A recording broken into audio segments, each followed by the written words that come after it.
All right, shalom everybody. Peace of the Lord to all of you. I hope my voice coming good from your side. Please invite your friends. Look like today we don't have too many people online. Maybe because it's Friday and Muslims are doing their homework, which is making babies. Usually they do it in Thursday. Is the voice coming good?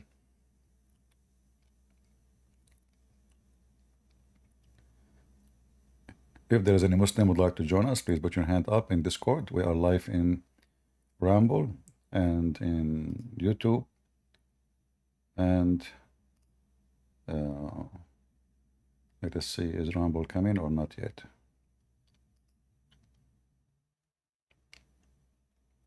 Yeah, it's working. Today our topic is about who is this guy Allah, the Muslim they worship, and where is Mecca? And the second we start studying the information about this religion, you will notice right away that there's nothing valid about Islam. Nothing, zero. There is no historic record of such a called Mecca. And we have historic record of Allah for sure. I mean, this is a very ancient God. He is the moon god. But today we will try to find out how the Muslims they can give their definition to their God and how they can locate their Mecca. So if you are a Mohammedan who would like to join us, feel free. So we can see together. Again, we want Muslims to join us.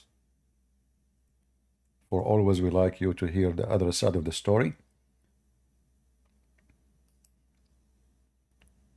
And let us share our screen with those people in Discord so they can see the screen too.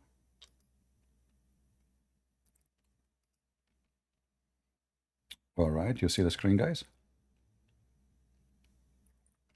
You see it? All right. So if you are a Muslim, like as you see now in the Quran, it mentioned the word Mecca. But where is this Mecca located? How we know where this Mecca is? So we will try to find out where this Mecca is, and we will go from there if the Muslims can prove it to us. Do we have any Muslim can show us where is Mecca is located? Last time we spoke to someone, he was from Senegal, and as usual, he is very confused.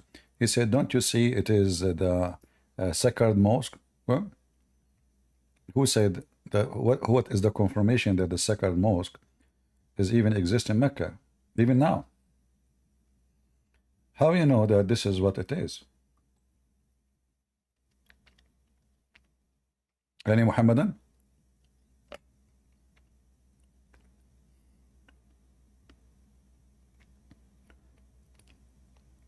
Who is a Muslim would like to join us? Don't forget to subscribe if you are new to our channel, and don't forget to unsubscribe if you are an old customer, because we like the new ones better than the old ones. You don't want someone like Joe Biden.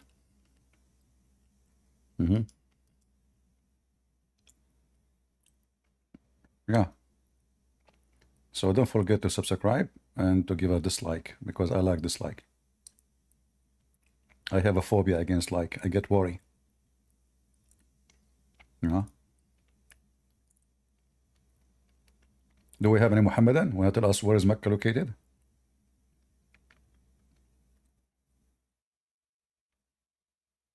I can assure you that Muslims cannot tell us where is Mecca.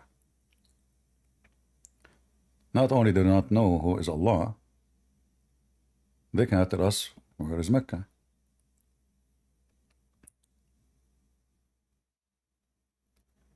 Is Protestantism historical, in your opinion? What does this have to do with our topic, Protestantism? That's funny. And why they should be historical? Like somebody told you that they are coming from before time? You are just silly. Do we have any Abdul would like to join us and tell us where we can locate Mecca? Anyone?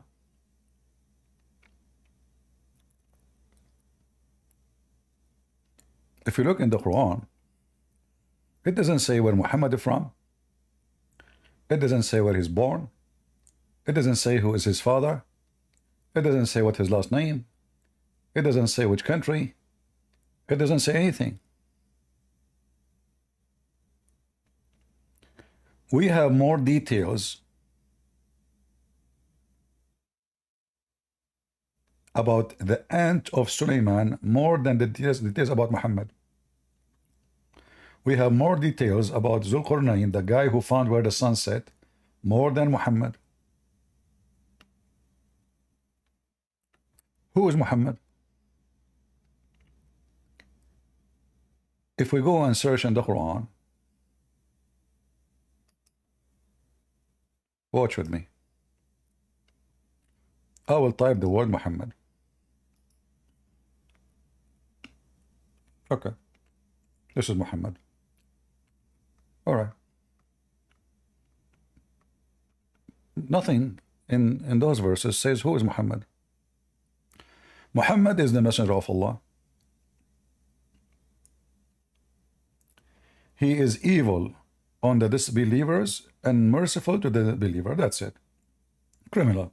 Okay. Second verse. Muhammad have no babies. Chapter 33, verse number 40. Thank you very much. Muhammad is cut off. He don't have a private part. What? But who is Muhammad? Other verse. Chapter 3, verse 144.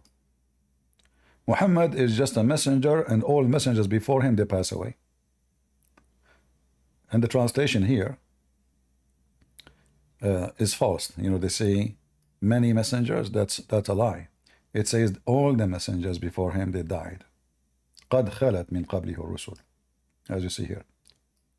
All they pass away, which is a contradiction for what the Quran claim about Jesus, you know, been taken to heaven without dying. Okay, maybe we have a Muslim.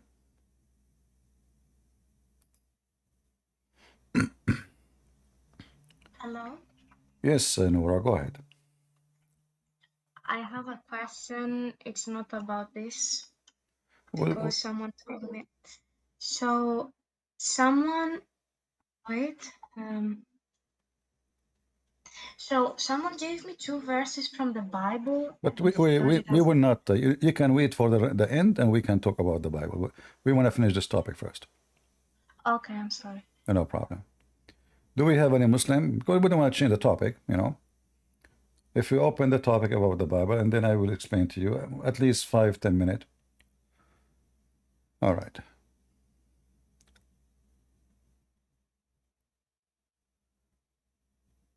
Guys, do you see my screen? Somebody says he cannot see it. I think you're watching CNN. Shiri? Oh, brother, I came to you before. I am Bakas. You're what? I came before here, Uh-huh. not here, but in your YouTube channel. Okay. Maybe you recognize me or not. I forgot. Anyway, what do you want to say to us, Shiri? No, my name is Bakas. You can call me Bakas. But I see your name in Discord now called Shiri. Okay, no problem. Shiri is something else. Okay, this is about Hinduism. Okay, Oh, no okay. problem. Okay, so what do you like to say? You are still Muslim now? Yeah, I am Muslim. Okay. MashaAllah. Mashallah. You have to say MashaAllah. Yes, of course. But this is funny because you just said MashaAllah, which means Allah approved you to be a Muslim. Yes, of course. No problem. Okay, but What's the problem?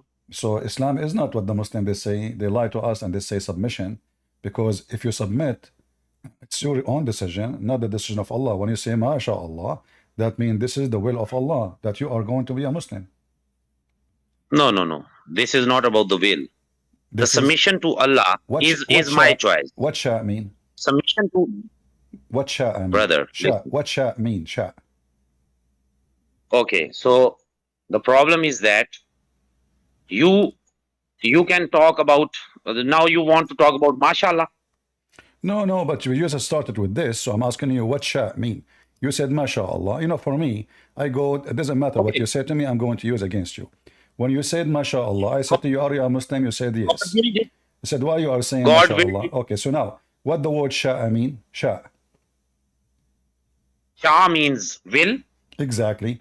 So you said to me that it was the will of Allah. When you said to me, I said to you, still Muslim? You said, mashallah, yes, I'm a Muslim, mashallah. So this was the will of Allah. So this is not your will. No, this is my personal will, no, but Allah knows that. No, because you just said, you yourself, you said, mashallah. Of course. Listen, brother. I will give you the answer. Of course, he is the authority. If he give me a will. No, this is not about the authority. We're not talking about the police station now. We are talking about who is the one who make you a Muslim.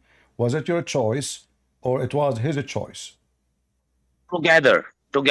Allah allows my will. Okay, wait a minute. This is the problem. Okay, hold on. You see, I can silence what you are saying.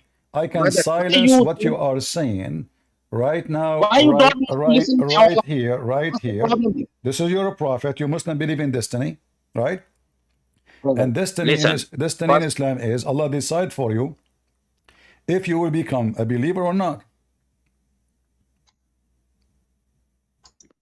Okay, so if you want me to talk, then you have to complete my answer. Okay, don't interrupt me. This is not the way to talk. For example, if you ask, you can interrupt me too. Here, this is a crossfire. This is a debate between Trump and Biden. So no problem. Did your prophet say that Allah decide your religion before you are even born? No. I can give you the answer. Then yes, of course. Then read what I am showing you. Can you? Brother, listen. If you don't you don't allow me to complete my answer, then how it works? You told me no. So I am showing you reference to prove you wrong. No, is your answer. You gave me the answer. You said no. You said no. Now explain to me why your prophet saying then that Allah decide for you who and what you will do, what you will act, and what you will, like all your action in life, and which will cause you to go either to hell or to heaven. That's your prophet talking. So which one I will listen to someone who don't know how to say his prophet name correctly or what his prophet is saying? If I will speak at that time when you allow me to complete my answer. I want you to read. Otherwise, I don't want you to give me a speech. I gave a proof. Get me busted. I'm giving you proof in front of you. You will not dictate me. Wait a minute. I don't waste my time. I'm giving a proof. Give me a proof. Prove what you're saying. Is that fair, guys? Okay. Okay, no problem. I will give you the proof. All right. I gave my proof in front of you. Read it and give me your proof. Wait a minute. If you don't let me speak, then that's not the fair job. If you want to talk, I will allow you. Answer the proof I just gave you in the screen. Did I give you a proof? Same time, you are welcome to give me a proof. We'll put it in the screen. We'll read it together. Go ahead. If you want to talk, you can talk. You can take 10 minutes, 15 minutes. But when I talk, please. I don't do those things here. I'm a very practical person. I don't waste my time. Because you might give me a speech for 15 minutes, but you gave me nothing. You see, religion is not up to you, up to me. It's what already there. Your prophet is the founder of Islam, is not you. So you have an obligation to obey and to listen and to take what your prophet said. So when I show you what your prophet said, you shut up. Otherwise, you show me what your prophet said, and I will shut up. Okay, so I will give you every proof. But if you make me to speak, if you don't want to make me speak, then how can I give you the answer? Stop whining. Read the reference I'm giving you. I will. No. Don't, brother. First of all, listen. Don't dictate me. If you put any question, then it is my choice how to give you the answer. It's your fault. It's you who said MashaAllah, and obviously you do not know what Sha'Allah mean. Sha'Allah mean the destiny of Allah. Listen, brother. Uh, If you want me to speak, I again request can you you. stop I calling me again brother? request. I am not your brother. Don't you know what the Quran says? No problem. Only Muslims are brother to each other. So you don't even know your religion. Okay, okay, that's the another thing. Okay, problem Uh-huh. is that, Uh-huh. Christian Prince, if you don't let me speak, how can I give you the Stop answers? whining That's the about problem. not to speak. You are speaking. Read the reference. No, no, this is not, no, no, no, no. Let the people understand what I am talking about. No Don't problem. ask me, Read the don't talk reference about and this. we will understand and explain the reference for us. Go ahead. Read it and explain. I gave my proof. Go ahead. Everyone is listening that you don't want me to speak. I So keep that's saying to not you, it. go ahead. I keep saying to you, read it and give us an answer. Here we go. But you don't want to do it. I will, I will read it. I Okay. will give you the answer Okay, go one ahead. by one. Okay, go First of ahead. all, Go ahead. okay. First of all, your question was that how can God give you the free will? So that's the problem. Actually, God is a authority. Allah is an authority. Even our free will is from Him. He give us the choice. It's His authority Give us that He proof. give us. This is this No, is a no, no. speech. Again, He this is a speech. This is a speech. This is true. This is true if you can give me the evidence. You are making up your own religion now, which you cannot find in No, your no. book. Can It's you a rational find can argument. you find in your books where it says what you are saying? It's a logical, rational argument. If you want to deny that I argument, you get will your make a argument. I rational. get it. Allah, He gave you free will. Now it's time to prove it. Go ahead. Wait a minute. So our free will is actually due to God. No, So don't give me a speech. I know now. You told me Allah gave you free will. Do go to God. We got it. Allah have authority. We got it. Give me okay. the So proof. what's the problem Give me the now? proof. Give me the proof. Okay. So now here we go. You have no any rational argument on my this statement. I Now have a proof in talk front about. of me. It says that Allah, what He wrote for you, is going to decide what a person will do, and then he enter hell. Same for the one who enter heaven. It's in front of you. Now please give me an hadith what you are talking about. Please see the hadith I and am giving you a proof explanation from your prophet. Are you saying that your prophet is an idiot? He do not know what he's talking about. no, no, no. Listen. Don't do blasphemy. I never say yes. Then read what your prophet says. By the one beside whom there is no true God. Verily one of you And would perform the action of doer of Jannah. Enter, there brother, is listen, only one cubit between him and Jannah. When brother. what is ordained would Listen, come to listen. pass, and he would perform the actions of the inmate of hell, and he enter it. Do you see it?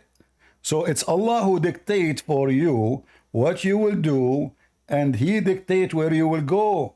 It's not about authority only. It's about He decide for you everything. Your action is not your action. It is what Allah He ordained for you. Do you know how to read? Read it. Okay. So now I want to tell you. This is my turn. Don't interrupt me. Whether you like answer or not, but don't disturb me. Okay, everyone is listening. So first of all, the problem is that Allah, Allah can change our will. Allah can change our. Take a hike.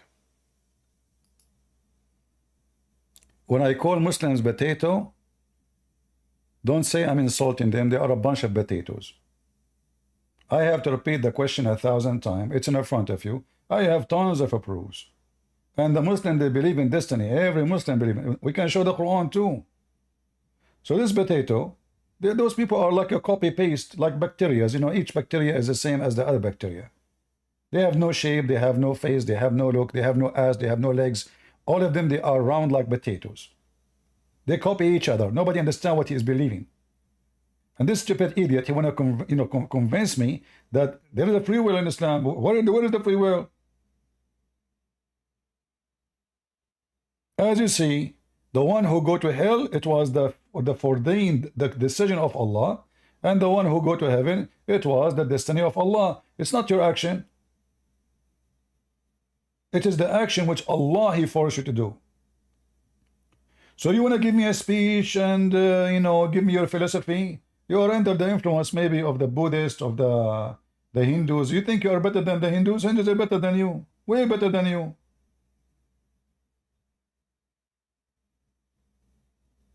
A million times better than you.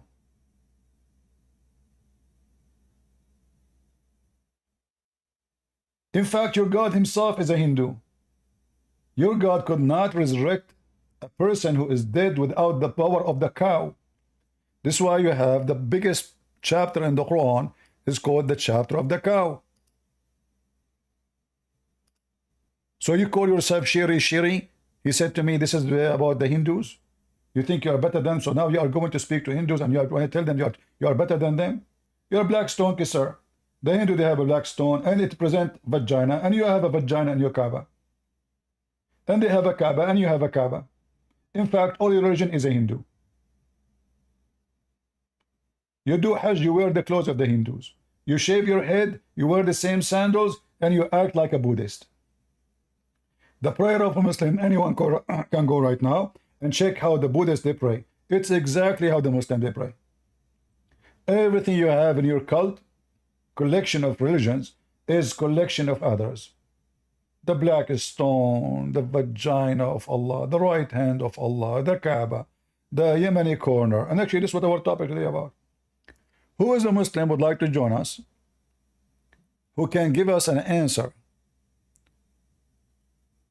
Huh?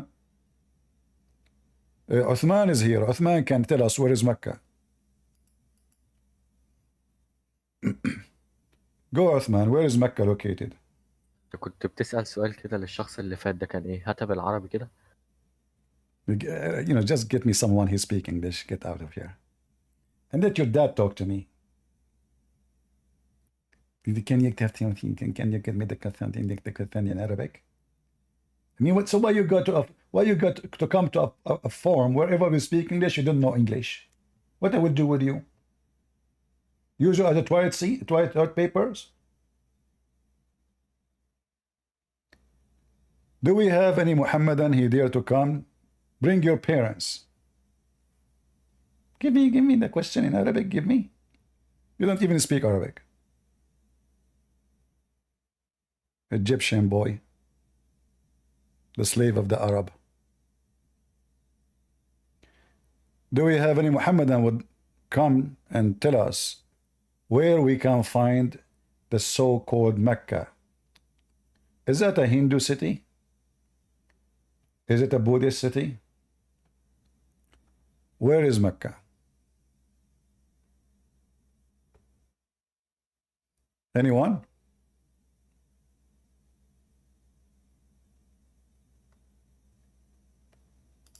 Who dare to join us?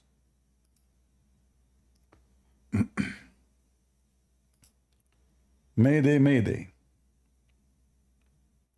If you think you can make it, just make it. Make it happen, Abdul.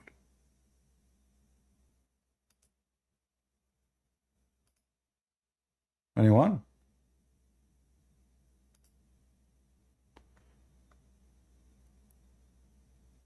If no Muslims will join, then we will start putting the laundry of Islam on the screen. So I advise you Muslims to do something before it is too late. Anyone?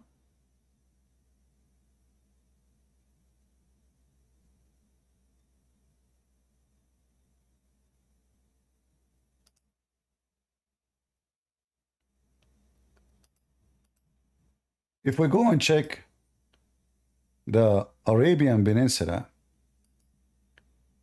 and all the religion was exist there before that time, we will find how rich this Arabian Peninsula with religions.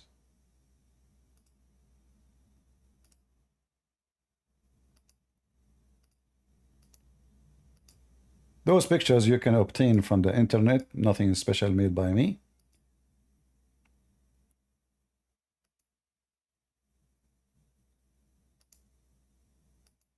As you see. خرجني ليه يا الأحمر انت؟ هلجعش صنف متعة.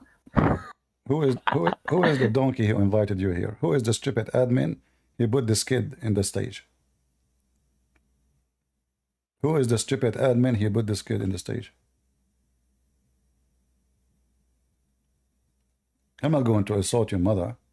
She might become my future wife in the future if your father divorced her 3 times, as the Quran said.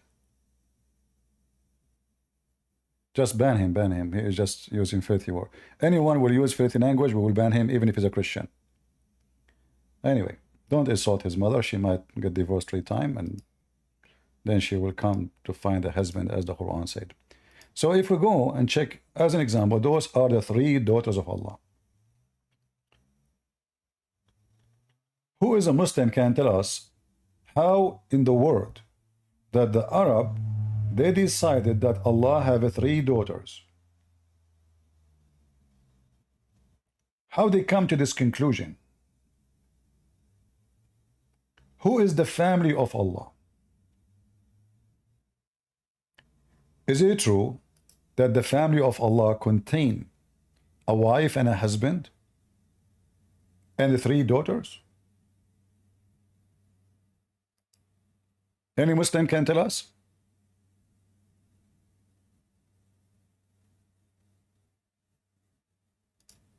Any Abdul?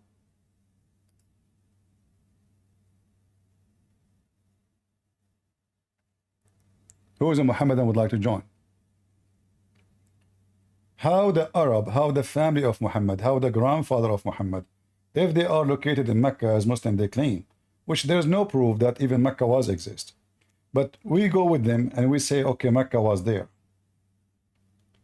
How and why the people of Mecca worship a God, have a family?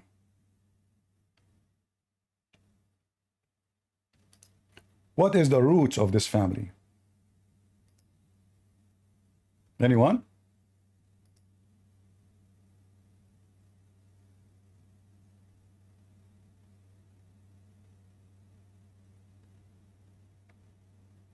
Any Muhammadan have the courage and the knowledge?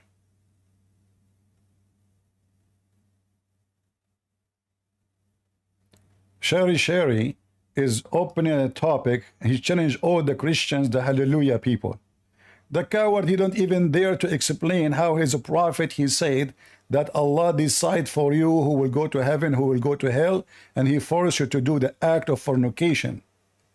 And yet he can debate us. Are you sure you can debate us? Well, then how come you could not dare to read what I showed you in the screen, potato?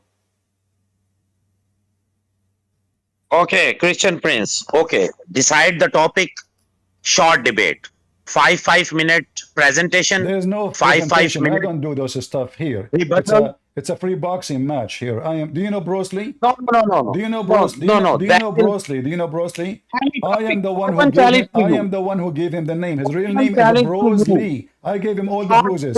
So don't complain. Start the match. Hit. Okay. Go ahead. No hit. So now, why the Arab they have? Why Allah have 3 daughters? The mic is yours.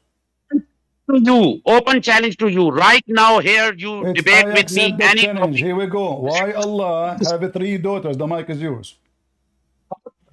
Let the topic decide, Christian Prince. If you are not a coward, why Allah then have 3 daughters? The mic is yours. Okay, so you want to talk about 3 daughters of Allah? This is the topic from you. Yes.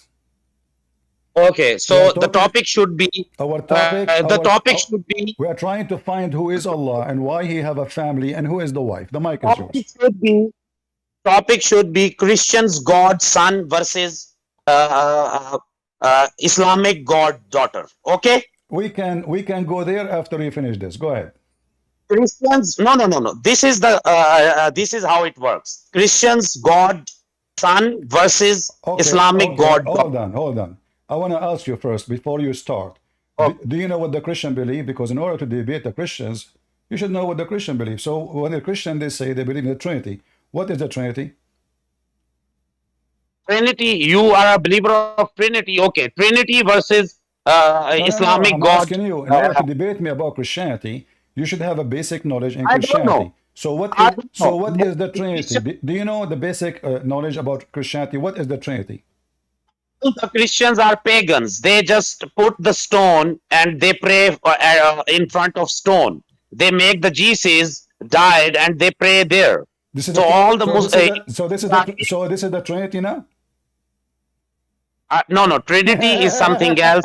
I'm asking you, God. what is the Trinity? And I will respond about what you said, so everybody will laugh at you. What is the Okay, so Trinity? What is the Trinity of the Christians?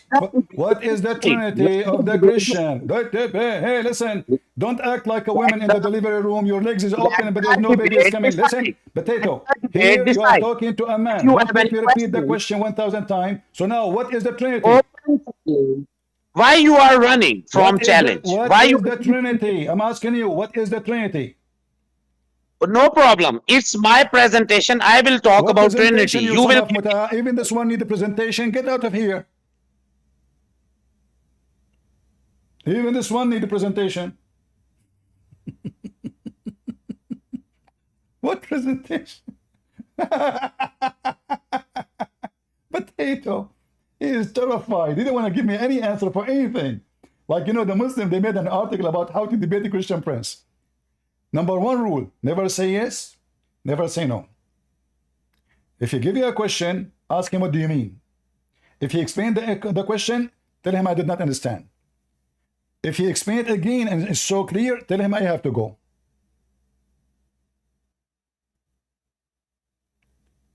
Even this one need presentation.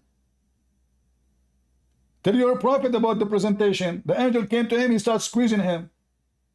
Shouldn't he present himself first? Hello, Muhammad, assalamu alaikum. Let me show you my ID.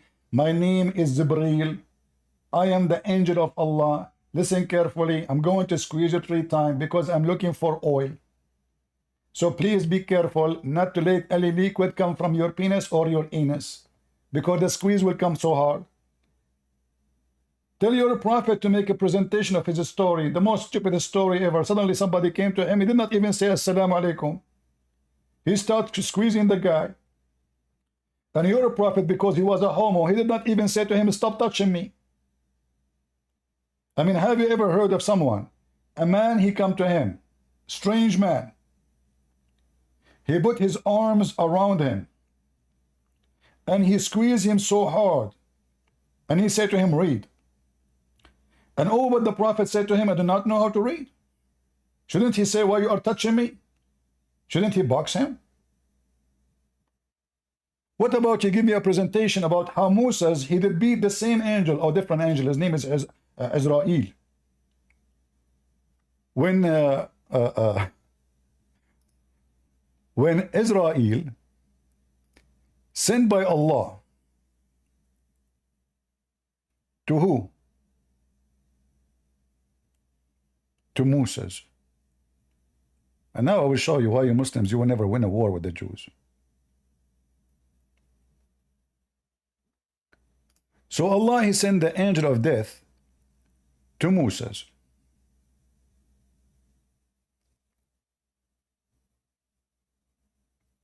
And he said to him, Allah sent me to take your soul. Huh? What the heck? Moses, he said, Habibi, what?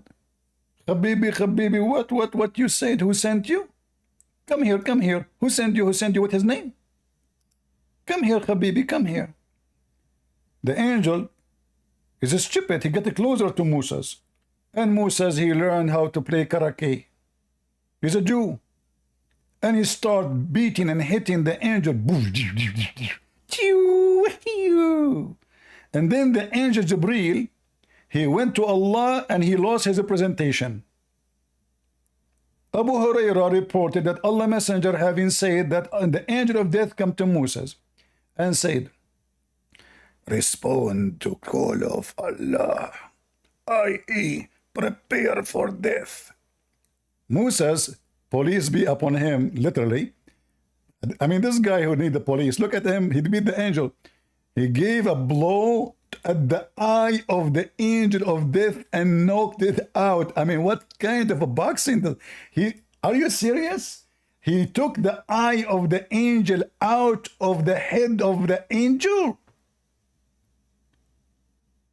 What this guy Moses was eating. Brother, this is true story.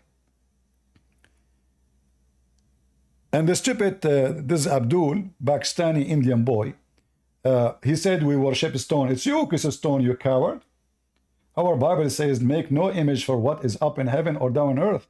If some Christians, they do that, this is not what the Bible teach. You're just being a fool like your prophet. In fact, it's your Quran who command you to have his statues, and it is official. It is your prophet who kiss a black stone, and it is official. It's your prophet who said, if you touch the black stone and kiss it in the Yemeni corner, which means the stones coming from the temple of Al-Mecca, which we will show you soon, it will erase your sin. The Muslim here, they lie in the translation, they say images only. No, it says images and statues.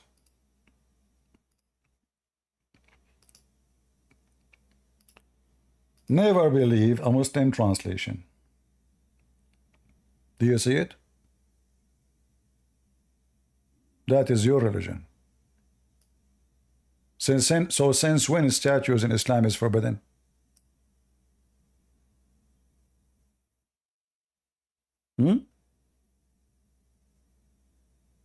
Black stone kisser. We go back to our topic. Yeah, Mr. Presentation Potato. Go and suck the black stone. Your prophet, he taught me to speak how to speak to Muslims. Should I say to you what the prophet says? Go and bite the penis of your father. This is your prophet. This is his language. Go and bite the penis of your father. That how so eloquent your prophet. This is how so classic, so noble. Bite the penis of your father. Well, I cannot say that to Mohammed because nobody knows who is his father, including him. Now, going back to our topic. Let us close some pages from yesterday.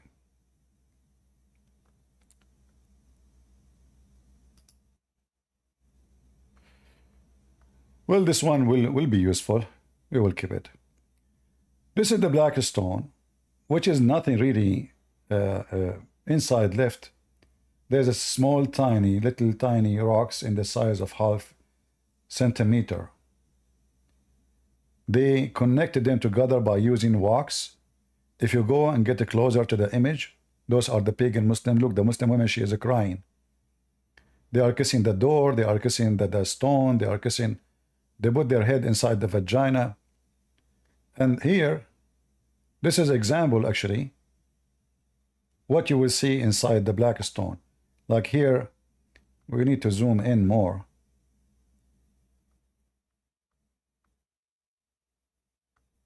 I'm trying to find a stone, a big picture, so we can show you.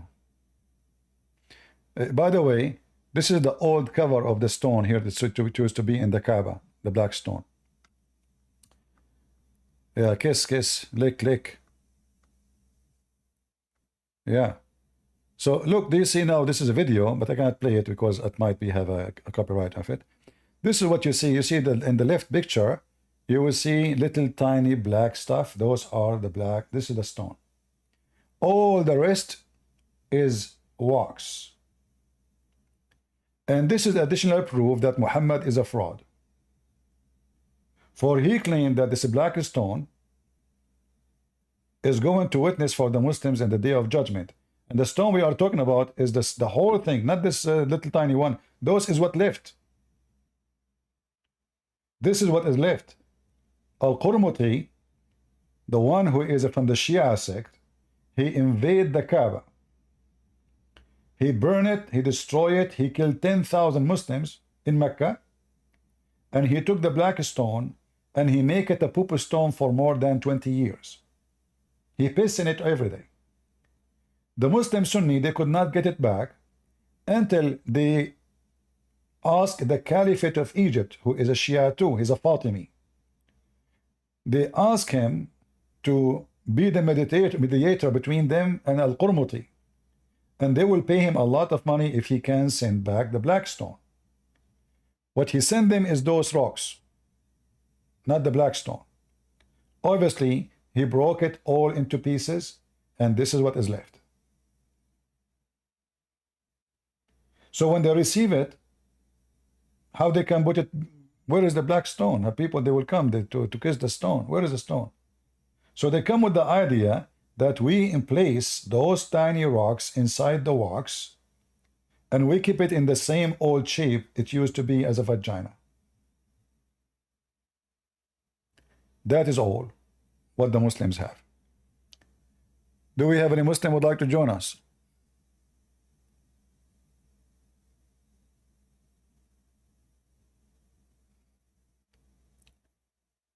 C, are you a Muslim?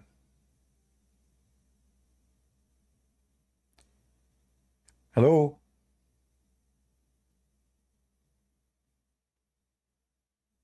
Are you there? Yes, yes. Can you hear me?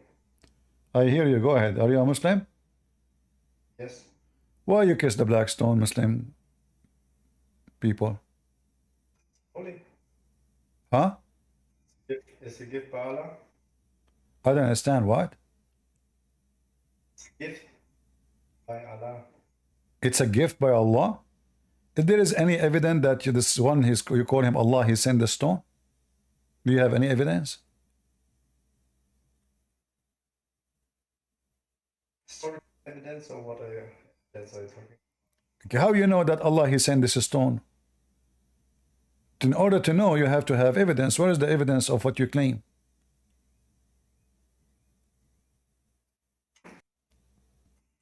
Oh, my Imam taught me so. My friend, can you get close to the microphone, or I don't know what your voice is not so clear. Wait a minute, I will connect via phone. All right.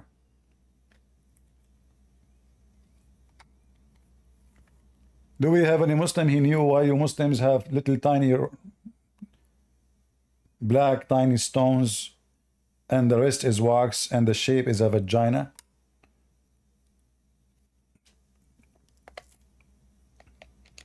I challenge any Muslim to confirm to us the location of Mecca. Prove to us that Mecca today is Mecca, the one was speaking about in so-called Book of Islam. Prove to us that Muhammad, where he's born, who is he? Who is Muhammad? They do not know who is Allah. Allah is an ancient name of an ancient God, which is the moon god. The Muslim, they stole it from other nations. Muhammad, nobody knows who is he. Who is Muhammad? You know, the Quran says Isa, the son of Mary. Okay, so now we know Isa, we know Mary. Not only that, Mary, the daughter of Imran. So now we know even who is the grandfather of Isa.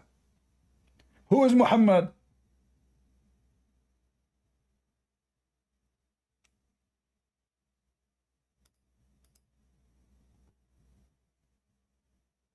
Go ahead. Is it better now? Yeah, it's better. Okay, what do you want to talk about? So what you said to me, the black stone is a gift from Allah. First of all, why he sent this gift? It was the birthday of Muhammad. That I don't know. I like this answer because this is a very popular answer by Muslims. They don't know what they are worshipping. But why Allah he sent this gift? You said they do not know. Okay, what the purpose of this gift? I mean, in the hadith it says that the messenger has kissed the stone. So I know he kissed the stone. that's basically. I ask a very well-known Muslim website in the chat. I asked them why the Prophet kissed the stone. Took them 5 minutes to answer. They said to me because it's holy. Do you agree with them? But when holy means that it is sent by God or coming from paradise, then I agree. Well, that's mean everything sent from heaven is holy. Do you agree? From Allah, you mean? From heaven. You said to me from heaven.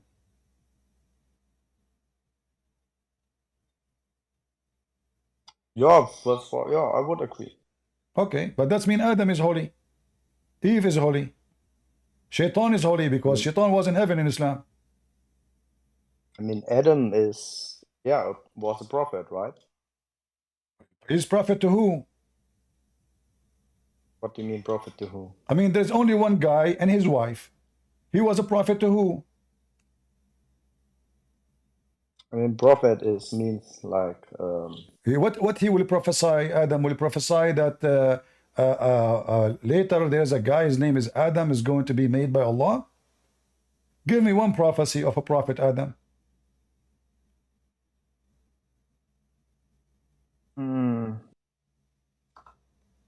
I only know that Adam is a prophet. Yeah, because you copy paste, but you never. But why you don't think about it? Think about it for a second. If somebody is a prophet, shouldn't he prophesy? Okay, I'm a prophet too. What do you prophesy? You know what? Let me tell you what I will prophesy. Something nobody knows. Yesterday, Trump, he will debate Biden, and he will win the debate. Yesterday, this is a prophecy nobody knows. So what the prophecies of you're a prophet is a false prophet. You Muslim, you made everybody a prophet. Even Zulqarnain, Alexander the Great, he became a prophet. I mean, Jesus was also mentioned as a prophet and a messenger. No, there is nowhere the Quran mentioned Jesus. Can you show me where in the Quran says Jesus? If you can show me where Jesus is mentioned in the Quran, I will shave my beard. Or Isa. Who is Isa? Which was born from Mary, right? Who is Mary, the sister of Aaron? Oh, it's not the sister of Aaron. What? But Aaron and Moses, they exist thousands of years before Jesus. No. I know this chapter, this verse, and it's mentioned. Yeah, it's one at one time. It was mentioned. Okay, this Mary from thousand. I don't know which time before Jesus. This Mary, and the other Mary, which has born Jesus. And how the father of Moses? How the father of Moses became the father of Mary?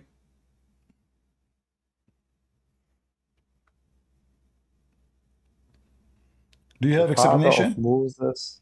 Yeah, how the father of Moses became the father of Moses, Mary? Because according to the Quran, Imran is the father of Mary, but Imran is the father of Moses and Aaron. This is what your Quran is saying. Chapter 3, verse number 35. The wife of Imran, she said, "Oh my Lord." And look here, the funny is that the wife of Imran, she is talking to Allah. Muhammad never spoke to Allah. I mean, your God, he speaks to women, but you don't speak to Muhammad.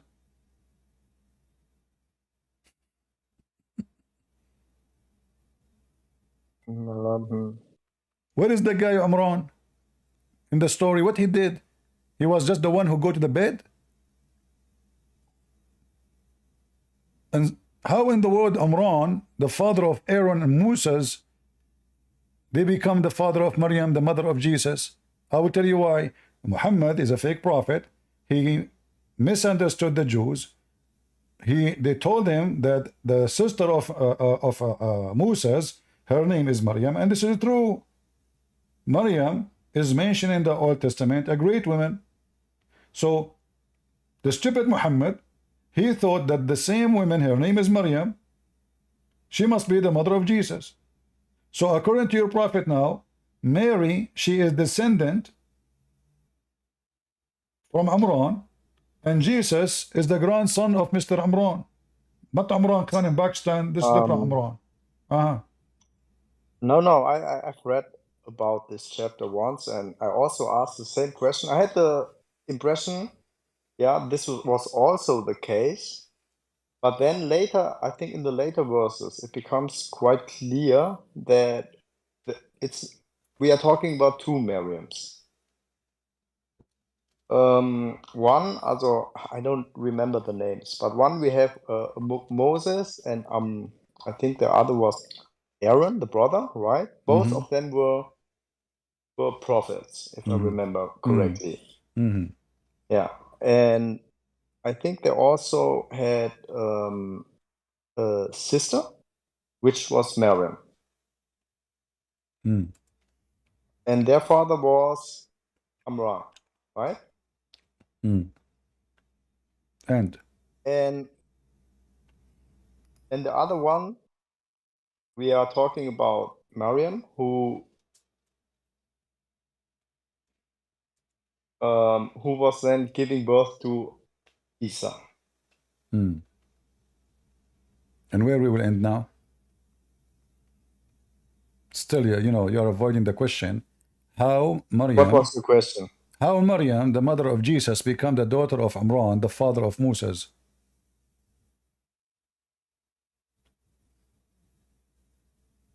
As I said, we are talking about two different Maryams, and not the No, Maryams, according to your not the prophet, one Maryam. according to your prophet, they are one person.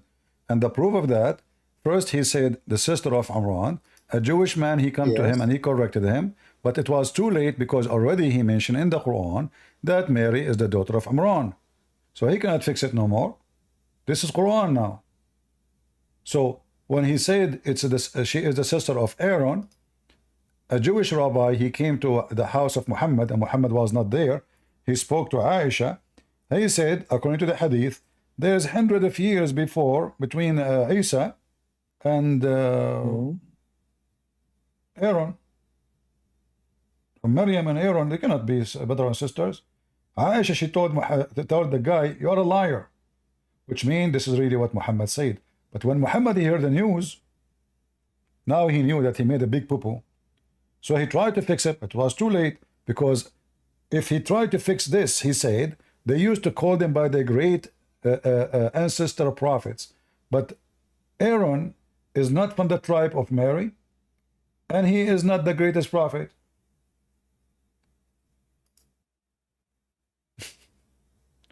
So now we have two places proving that Muhammad is a fraud. One saying Mary is the sister of Aaron, chapter 19, verse 28. And the other one saying that Mary is the daughter of Imran, chapter 3, verse number 140, sorry, 35. 35? Yeah. Chapter 3, 35. All of this lead us to understand that Muhammad is an ignorant. He does not know what he's talking about. Now I will give you, I will be easy with you. Do you know even who is Muhammad? The messenger. Who is he? Look, here it says Mary, the daughter of Imran. Okay. Mary, the sister of Aaron. Wonderful. Isaac, the son of Abraham. Okay. Jacob. Okay. Who is Muhammad?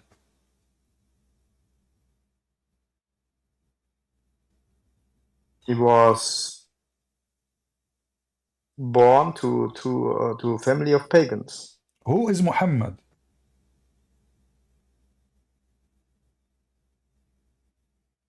What do you mean by who? Mary, the daughter, the sister of Aaron, the daughter of Imran. His family tree. Listen, based on the Quran, Jesus is the son of Mary. Mary is the daughter of Imran, the sister of Aaron. Look how many names explain to us who is Mary and Jesus. Who is Muhammad? Who is his father?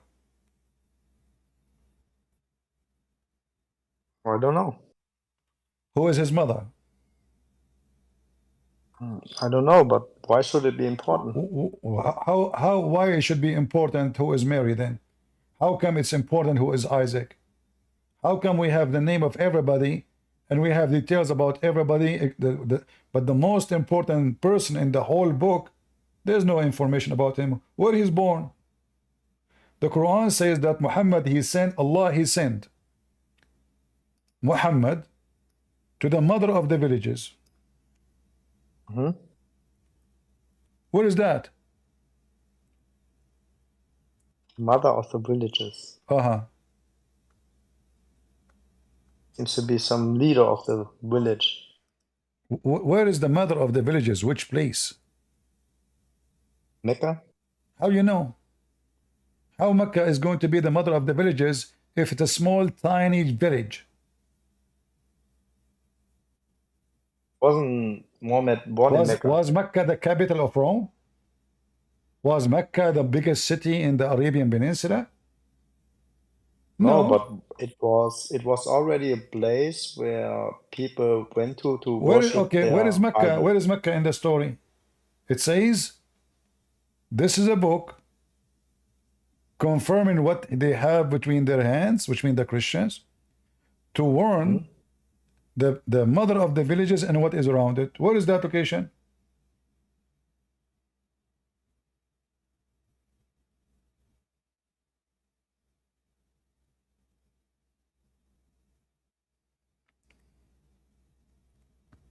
Mother of villages and those around her, those Huh? careful with devotion.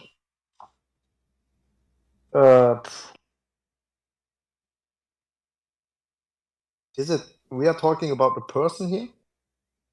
We are The talking about mother of what? the villages. The mother of the villages.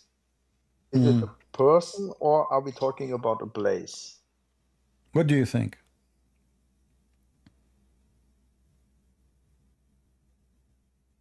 That's a good A question. place. That's a A good place. question. Why in In the this, word he want to use the term mother if this is, you know, I think it's a place. Also from logical, yeah, logic, it you know, should this is be what a the Muslim place. they Yeah. say. This is what the Muslim they say. But no problem. But why it is the mother? Why not the father? Because Mecca is a female. Do we agree with me?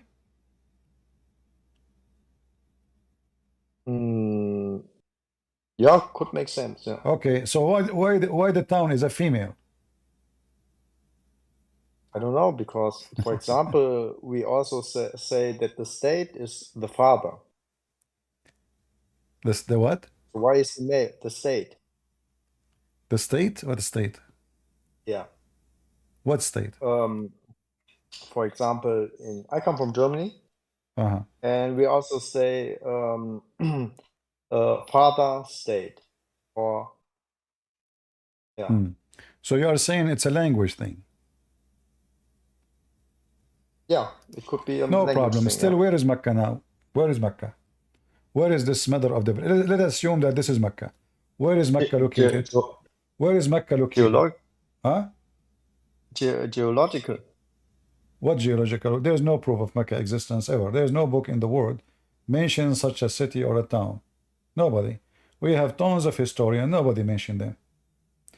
In fact, the Quran, if you know, maybe Mecca was not called Mecca at the time. Maybe it was not Mecca. Okay. Look what the Quran says here. Mecca. Even the Quran is not sure about the name of the city. The first book, the first house built for Allah was in the city of Mecca.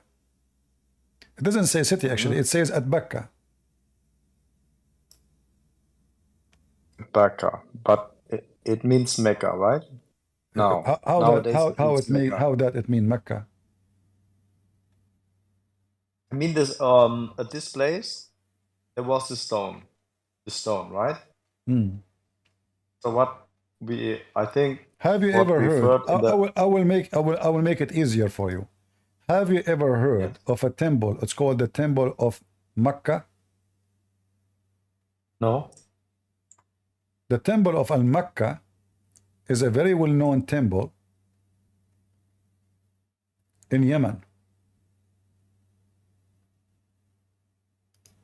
You never heard of it? Of Mecca. Isn't it the same as the Great Mosque of Mecca? It is a temple for the moon god. It is a temple for the moon god. The home to the Kaaba. So where the Kaaba is? No, it is in Yemen. You are talking about Mecca today, right? Yeah. Okay, I'm talking about the real Mecca.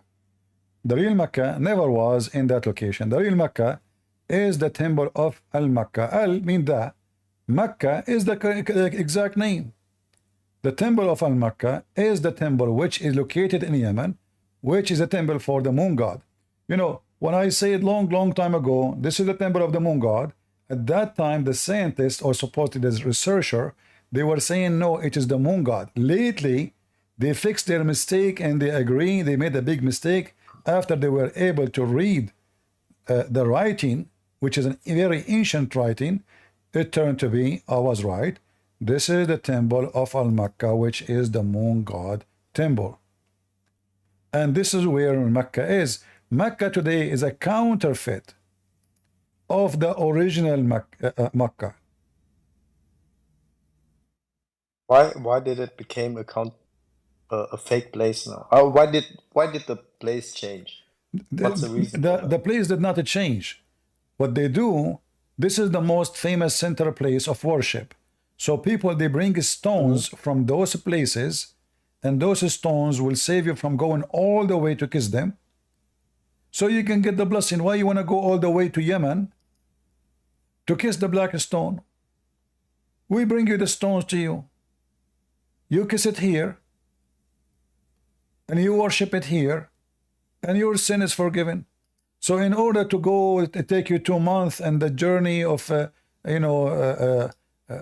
pirate and the thief and killing, and maybe even they enslave you, just come to here. We have the same stones.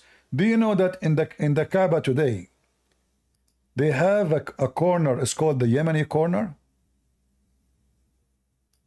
No. Let me show you.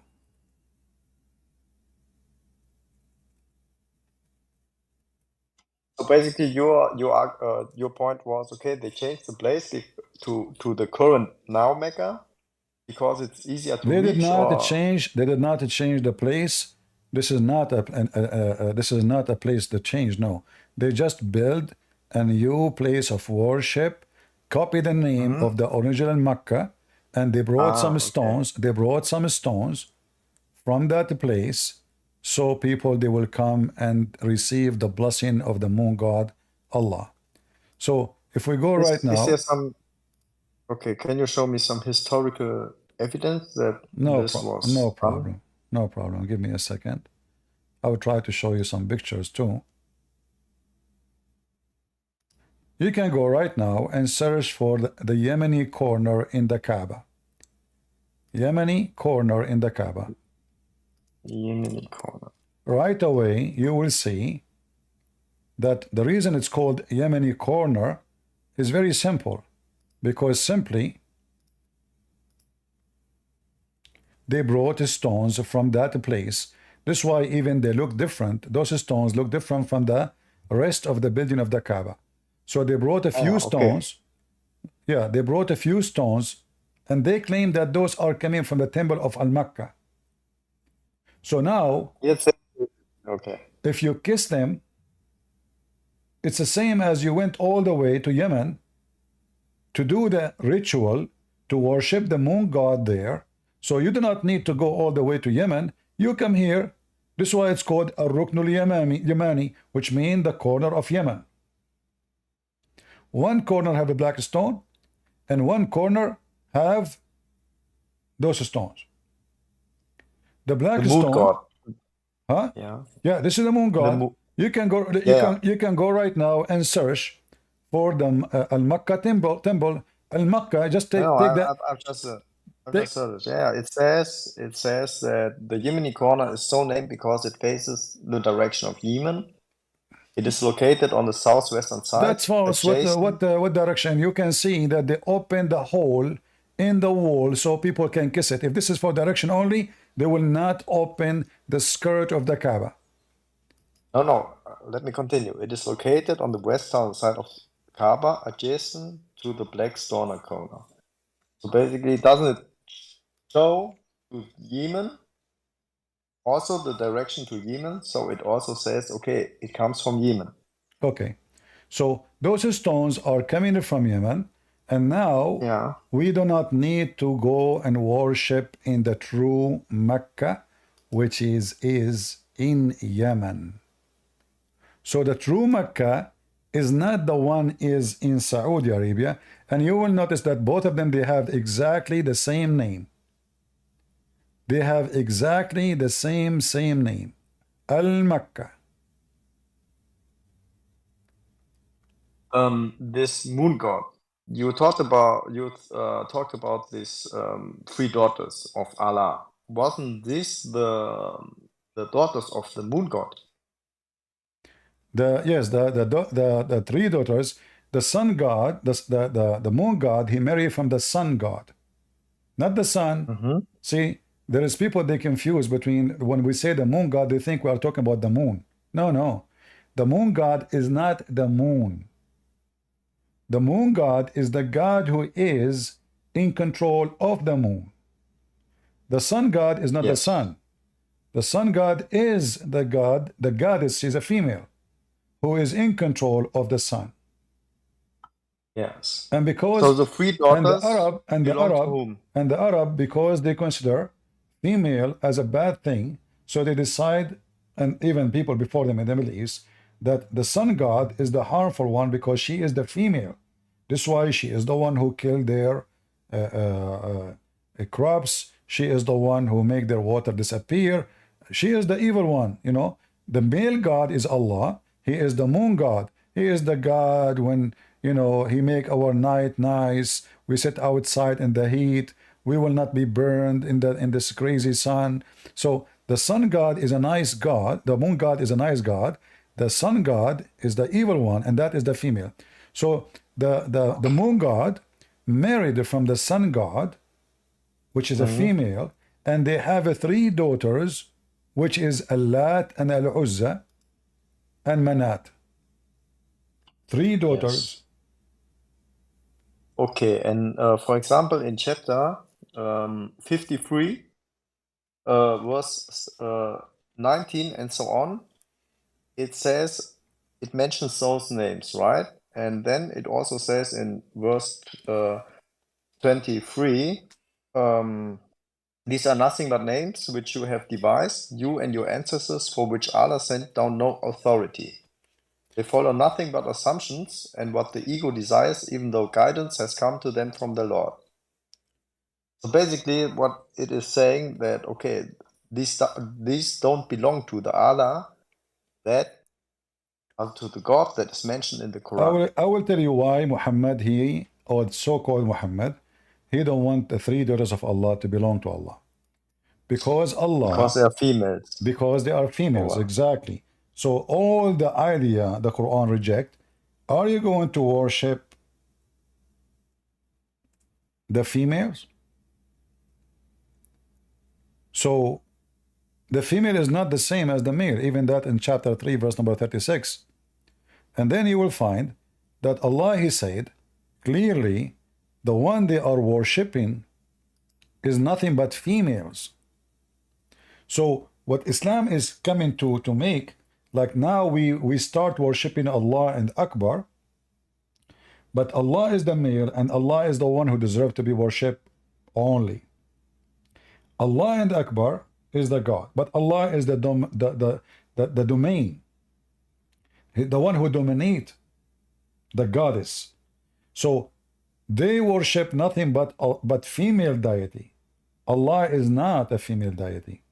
So Muhammad rejection was not because those are not God, because they are females.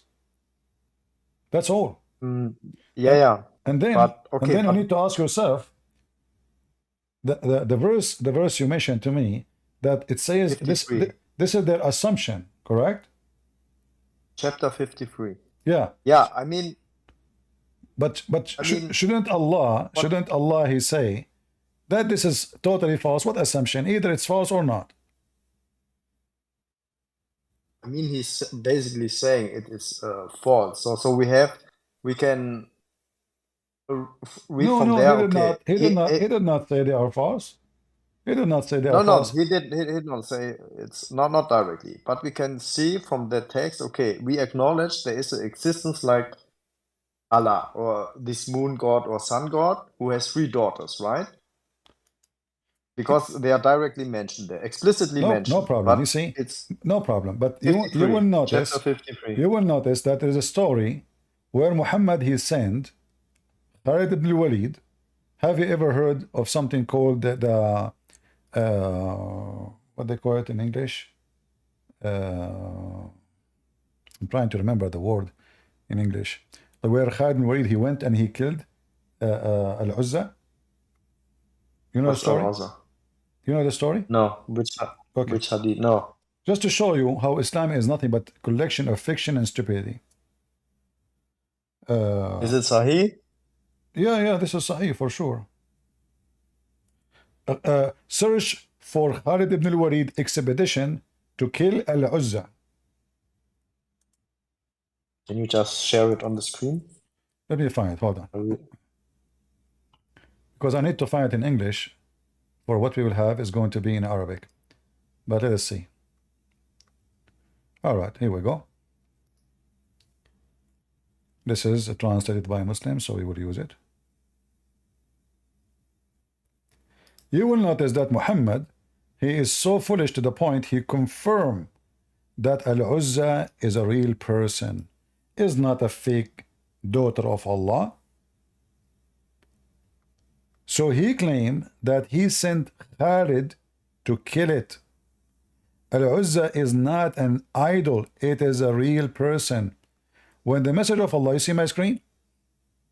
Yes, I can see your screen. When the Messenger of Allah conquered Mecca, he sent Khalid ibn Walid to the area of Al-Nakhla, where the idol of Al-Uzza was eradicated on 3 trees of a forest. And this is just a few palm trees, not really forest.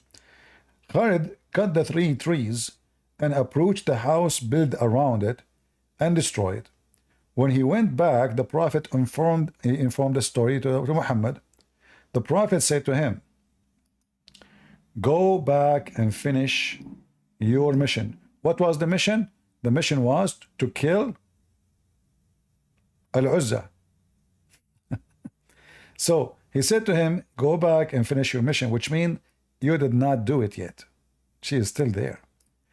Khalid went back, and when he got close by, who were also his servant, the servant of Al-Uzza, Al-Uzza saw him. Do you see it? Al-Uzza saw him, and they started invoking by calling Al-Uzza. When Khalid approached it, he found a naked woman whose hair was untidy, and who was throwing sand on her head. Khalid killed her with his sword, and he went back to the Messenger of Allah, who he said to him, that was Al-Uzza. Do you see it? Yes. So is Al-Uzza, according to Muhammad, is an idol or a real person? I mean, according to this story, it is, yeah, a person. So how Al-Uzza is a pagan god, but yet it is a real woman? I mean, even in the when I opened Wikipedia and so on, it was a goddess which was worshipped in the pre-Islamic time, right? So it's No, I'm not talking about this now. I'm a little bit confused. No, focus with me. We're trying to find out if Allah, the God of the Arab, the moon god, truly he have 3 daughters, or they are fiction names. Like the name of Allah is a fiction name. According to Muhammad, he did not say this is the one who claimed to be Al-Uzza. He said that was Al-Uzza. Correct? So based on this, Allah truly he have 3 daughters, and Muhammad he claimed he just killed one of them. By the way, how did Mohammed know that she was not dead? Ask no questions. Ask no questions. Muhammad knows best. He is Allah. He is Allah himself. I mean, Muhammad, he knew anything. He can tell you even what the size of her bra, what the size of her panty. This is Muhammad. No, but isn't this fact also kind of surprising? I mean, he was not there at this place, but he knew, you see, I debate Muslims about what they believe, not about if the story makes sense or not. As you know, nothing makes sense in Islam anyway. In fact, I believe that Muhammad himself never exists. Who is Muhammad? We don't know. There's nothing about him. Even when the Arab they invade Jerusalem, in the books there, it doesn't say a prophet, his name is Muhammad. It doesn't mention anything. It mentioned that savage Arab, they came. No religion, no prophet, nothing.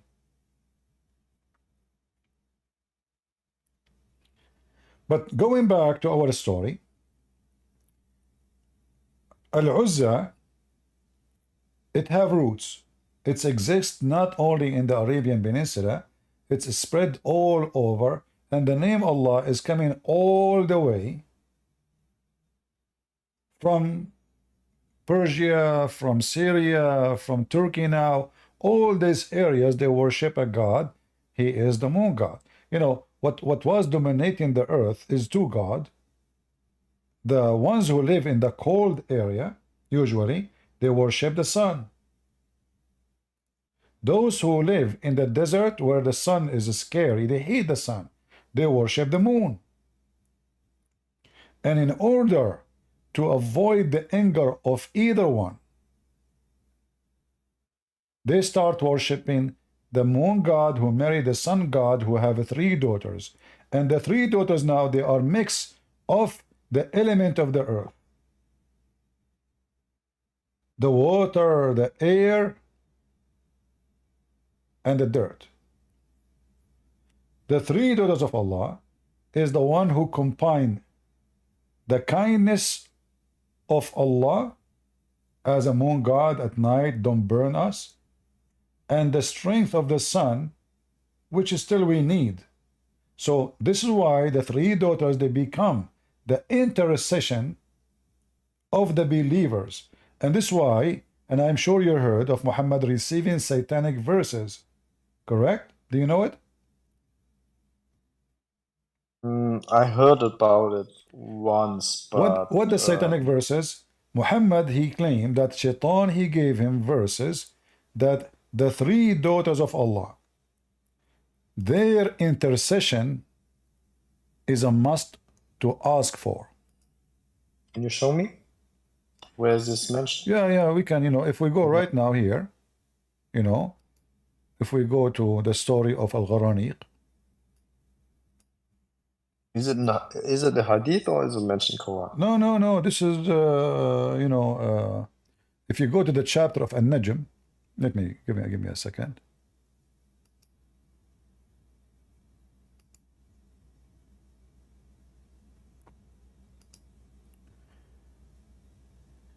If you go to An-Najm, you will see the following. Najm. Chapter? Which chapter? 53, verse number 1. Your prophet was reciting the chapter of An-Najm. وَالنَّجْمُ إِذَا هَوَى. Let us see if we can find... give me a second.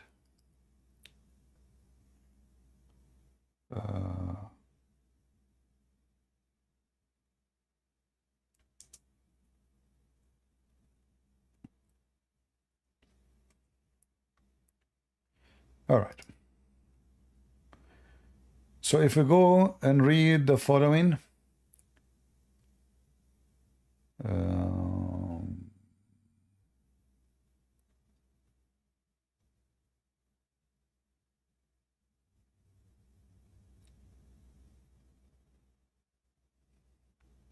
let us go to this verse here first, then we will go to the interpretation. But this is supposedly Muhammad was reciting An-Najm,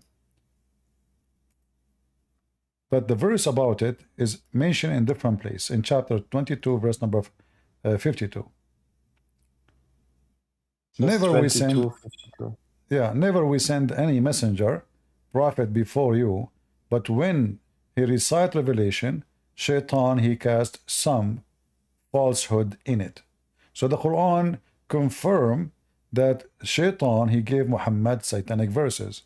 So let's go first to chapter 22, verse number 52.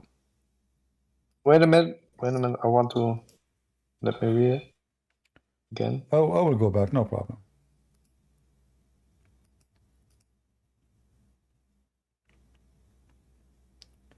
And that would lead us, what was really the religion of Muhammad? And Muhammad was one of the worshippers of the 3 daughters of Allah. So if we go and read here, this is the official government website of the Kingdom of Jordan. All right.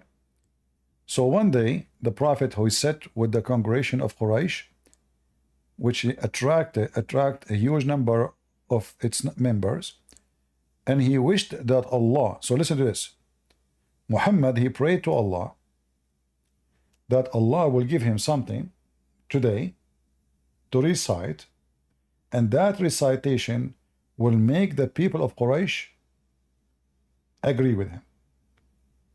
So do you understand what he wished for? He wished that Allah, the Exalted, does not reveal to him on that day anything that might repeal them. So what he want him? He want Allah to recite to him, to give him something would make the Arab pagan like what he is saying. This is what Muhammad prayed to Allah for. And then Allah, he revealed to him the surah of An-Najm. By the star, the chapter I showed you, chapter 53. The messenger of Allah, Allah pray on him, not pleased with him, recited until when he reached to the point where he says, have you thought upon Allat and Al-Uzza and Manat the third, the other? The devil put in his tongue what he had secretly wished. Secretly wished. Did you see what it says? Secretly wished, and hoped for, and said, these are the mighty grants, the Gharaniq, and their intercession is hoped for. Therefore, when Quraysh they heard this, they were very pleased, because this is what they want. The Quraysh, they worship Allah too. The Quraysh, they go tawaf, they kiss the black stone. Everything, 99% between Muhammad and Quraysh is approved except the daughters of Allah. And today, Muhammad, he praised the daughter of Allah, and not only he praised them, he worshipped them. He said their intercession is hoped for. So when they heard this, all the tribe of Quraysh, they were so pleased, and they recite with him, and they bow, and he bowed down with them. Now we know. This is it a tafsir by an imam? This is the book of Asbab al-Nuzul by Imam al-Wahidi. But this is, but you can find this, my friend, you can find this in Al-Qurtubi, Al-Tabari, Al-Jalalain, Ibn Kathir, everywhere. The same story. But he is a Muslim himself, I guess, right? Yeah. This is the official government website of the Kingdom of Jordan, my friend. Yeah. This is the Kingdom of Jordan. This is the website. Let me give it to you. This is the Kingdom of Jordan. This is not a joke. We can switch to any interpretation you want. We can go to Ibn Kathir. We can go to Al-Qurtubi. We can go to Al-Tabari. I believe you, but it just makes no sense that an imam himself would I mean, this is when it's true, or if we are just take it explicitly like this, it's talking bad about the messenger, right? Exactly. But you see here, so it makes no sense that a Muslim or an imam himself would talk bad about the messenger. Then he wouldn't be an imam. He's not talking bad. All the Muslims agree. Now the Muslims, in order to solve this problem, they deny it. But as you see, their imams, they approve it. And then later in Islam, in the history of Islam, the Muslims, they start trying to find solutions, say, we don't believe, because this will be contradiction. The Prophet was protected by Allah. But the Quran says it clearly, Allah will take off what shaitan he throw. So already shaitan he throw. And these details, as you see, is written by the Muslims, not by the Jews. This is, as example here, Tafsir al-Jalalain. You know? I mean, this makes even it more so not making sense. But what I'm telling you now, we are trying to connect the dots together between the moon god, Allah, the temple of Al-Mecca, which we showed you, it is located in Yemen, which is the temple of the moon god, the Yemeni corner, the black stone, the three daughters of Allah, and now let us show you the sun god. In the Quran, it mentions clearly that Abraham, he worshipped the sun.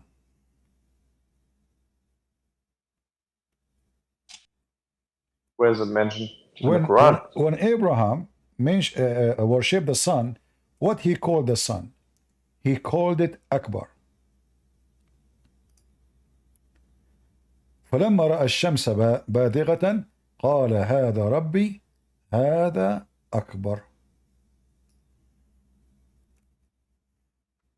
Do you see it? But it doesn't mean that he's worshipping the sun. No, he said, this is my God. He said, this is my God, this is Akbar. No, yes, he said this, but okay, we can see here, or can read here, okay, he saw the sun rising up, and then he begins to pray.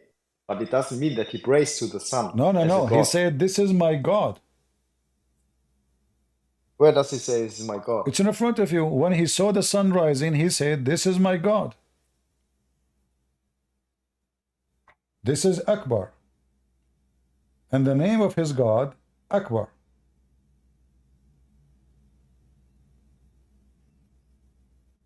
Yeah, I mean, kind of far-stretched interpretation. I don't know. What interpretation? That, okay, it says, this is my Lord. Yeah, so basically he could also mean, this is my Lord's doing. Yeah, rising. What is no. He was my friend. Why you are not listening? Abraham, he saw the moon. He said, this is my God. He worshipped the moon. He saw a planet before it. He saw it. He said, this is my God. So he started worshipping a star first. Then he switched to worship the moon. And then he switched to worship Akbar.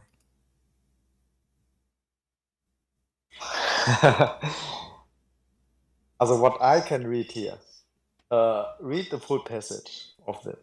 My friend, read the full passage. Do you want me? Yeah, I don't know. You see, you wanna? I don't know. You know, it's obvious. Anyone? Okay, what is your language? What is your language? You said German. Should I switch to German language?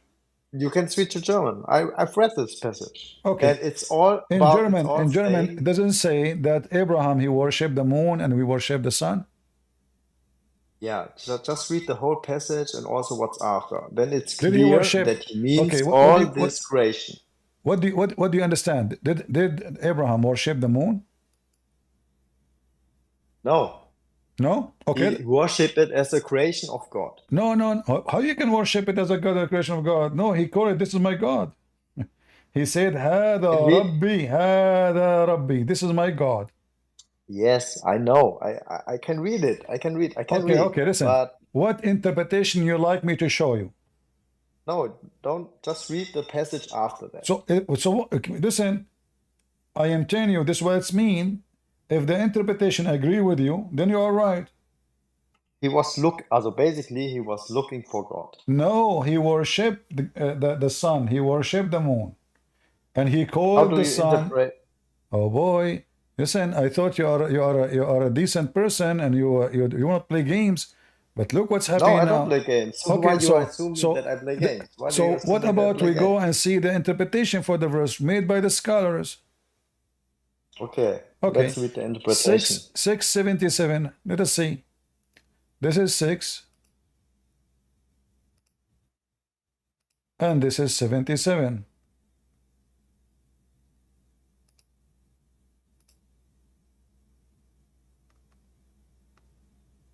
Read it.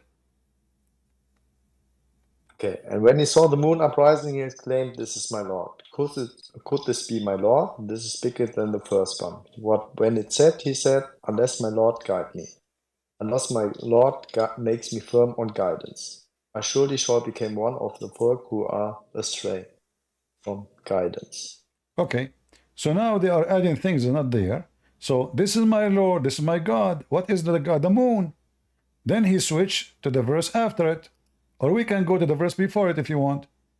Where he saw the planet and he said, this is my God. Read it. And now it named it for you which planet too. It says Venus. When the night grew dark upon him, in the hall, he beheld a star, the planet Venus. He said, this is my God. And then they add here, could this be my God? But when it's set, he don't like because it's set. This whole story is stupid. But as you see, he is worshipping Venus. So basically for me, it means that he is looking for God. He is worshipping already Venus. He did. And he's asking, this is addition. This is not in the Quran. Could he be my God? No, this is not in the Quran. He already This said, is no, he already said, this is my Lord. He didn't say, could this be my God? He said, this is my God.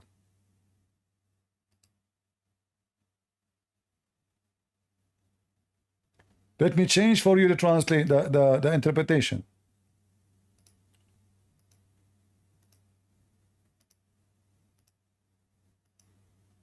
He worship for real. So when the night descend, when it dark become upon him, he saw a star, said to be Venus, and said to his people who were astrologers, this is my God, as you are wont to claim. But when it set, when this appeared, he says, I love not those who said. The story is so silly. It looked like Abraham. He never saw that the sun set and rise and the planet, they go up and down. And now suddenly he don't like the one who disappear. So the story is very childish. But what I'm showing you here, that Abraham, according to the Quran, he worshipped 3 objects.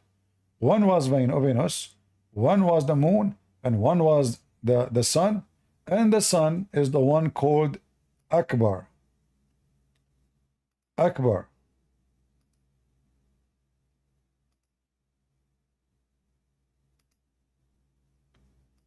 We go to Akbar.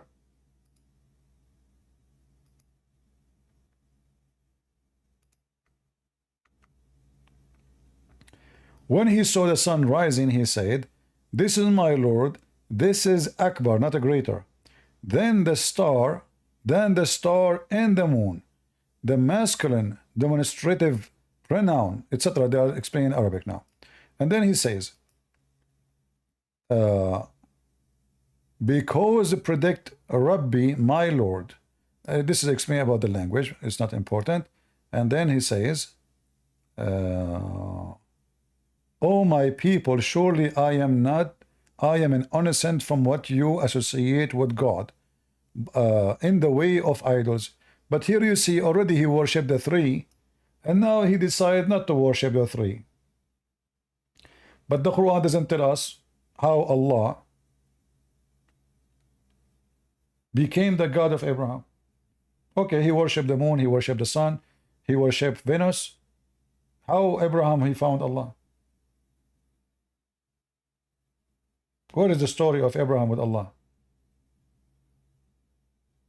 And if you don't worship those who disappear, how he will worship the one who he never saw? If the reason not to worship them, because they disappear. As the verse saying, how he worshiped the one who never appeared for him. Based on what the verse saying, Abraham will not accept to worship someone come and go. Allah never come, Allah never go.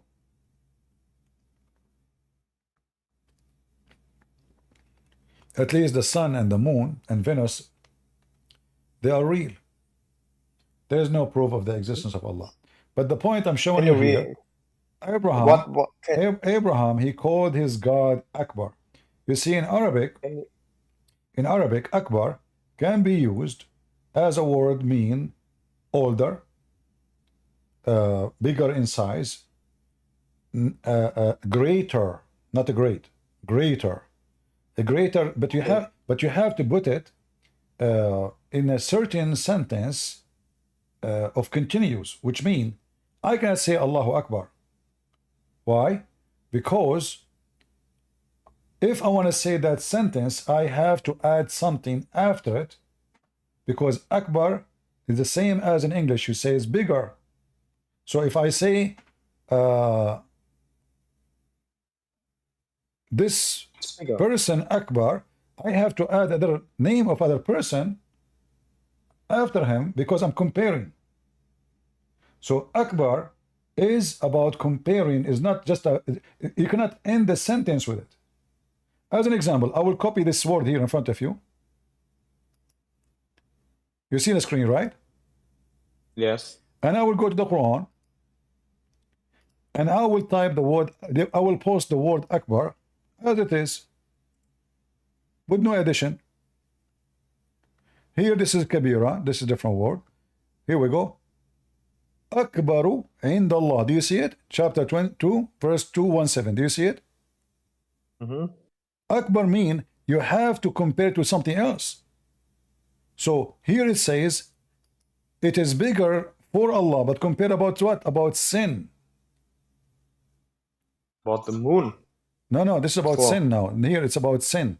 So you are comparing about something, two kind of sin. Which one is the one who is big? As an example, chapter 2, verse number 219.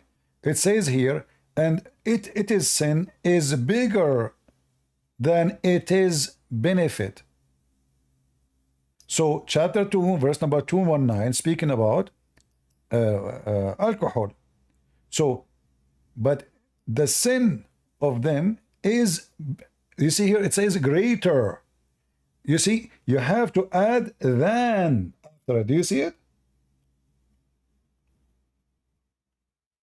Yes. All right. So Akbar cannot be what the Muslim today they are using as a word meaning greater. Akbar is a name for the God. Because if Akbar means greater, then you have to continue. Greater than who? So, okay. I want one question. For example, in English, you normally say when you do this when you use word like bigger, smaller, and so on, normally additional word like then follows, right? Yeah. For example, I am bigger than you, or I am smaller than you, right? This is the normal case. But sometimes when I said, okay, you are Christian Prince and I am smaller, so this also makes sense, but it's my friend. but still it's not complete. But still, you are comparing between two human. So now people they knew that there is you and there is me, and one is a smaller, one is bigger. That is fine. So where is the second person to compare? So when you say Allah for example, Akbar, in this, when you say Allah Akbar, if you are saying if Allah is God, and then you say Akbar, and you are saying that the word Akbar means greater, then you have to compare him to who? If you say greater without saying to anyone, first of all, this is blasphemy against God. Why? The Muslim they say. I see your point. The Muslim they say you cannot compare Allah to anything. Correct? Yes. All right. No. But then Akbar is a compare. If we cannot compare Allah to anything by using the word Akbar by itself is an insult. Allah Akbar from the ant. Allah Akbar from the rat. Allah Akbar. I mean, this is stupid. So Allah is Akbar from who? You see, is not a great. It is greater, bigger. This is all. Either it's about size, either it's about value. It doesn't matter. Still, you are comparing the one who is supposedly God to his own creation. And if we can compare the ability of God to the ability of his creation by saying just Akbar, that means he is not really great. He is just greater. That means the other are great too. Okay, also can I say something? All right. Okay, can you switch back to chapter 6 to this verse 77 when it begins? Okay. So basically, I'm reading the German translation, and in German we have 3 articles. That means, for example, in English you only have the, and in German we have 3 articles, der, die, das. Yeah, that is referring to a noun. So for the German, it is very clear that first of all in 77 he's talking about the moon. In 78 he's talking about the sun, and he will say, okay, this is my Lord. And this one, the sun, is bigger. Okay, wonderful. So the sun is bigger. The sun is bigger from who? Than the moon. Thank you. The sun is bigger than the moon. Wonderful. Right? See, but now look what you did. Allah Akbar. Allah is bigger from who?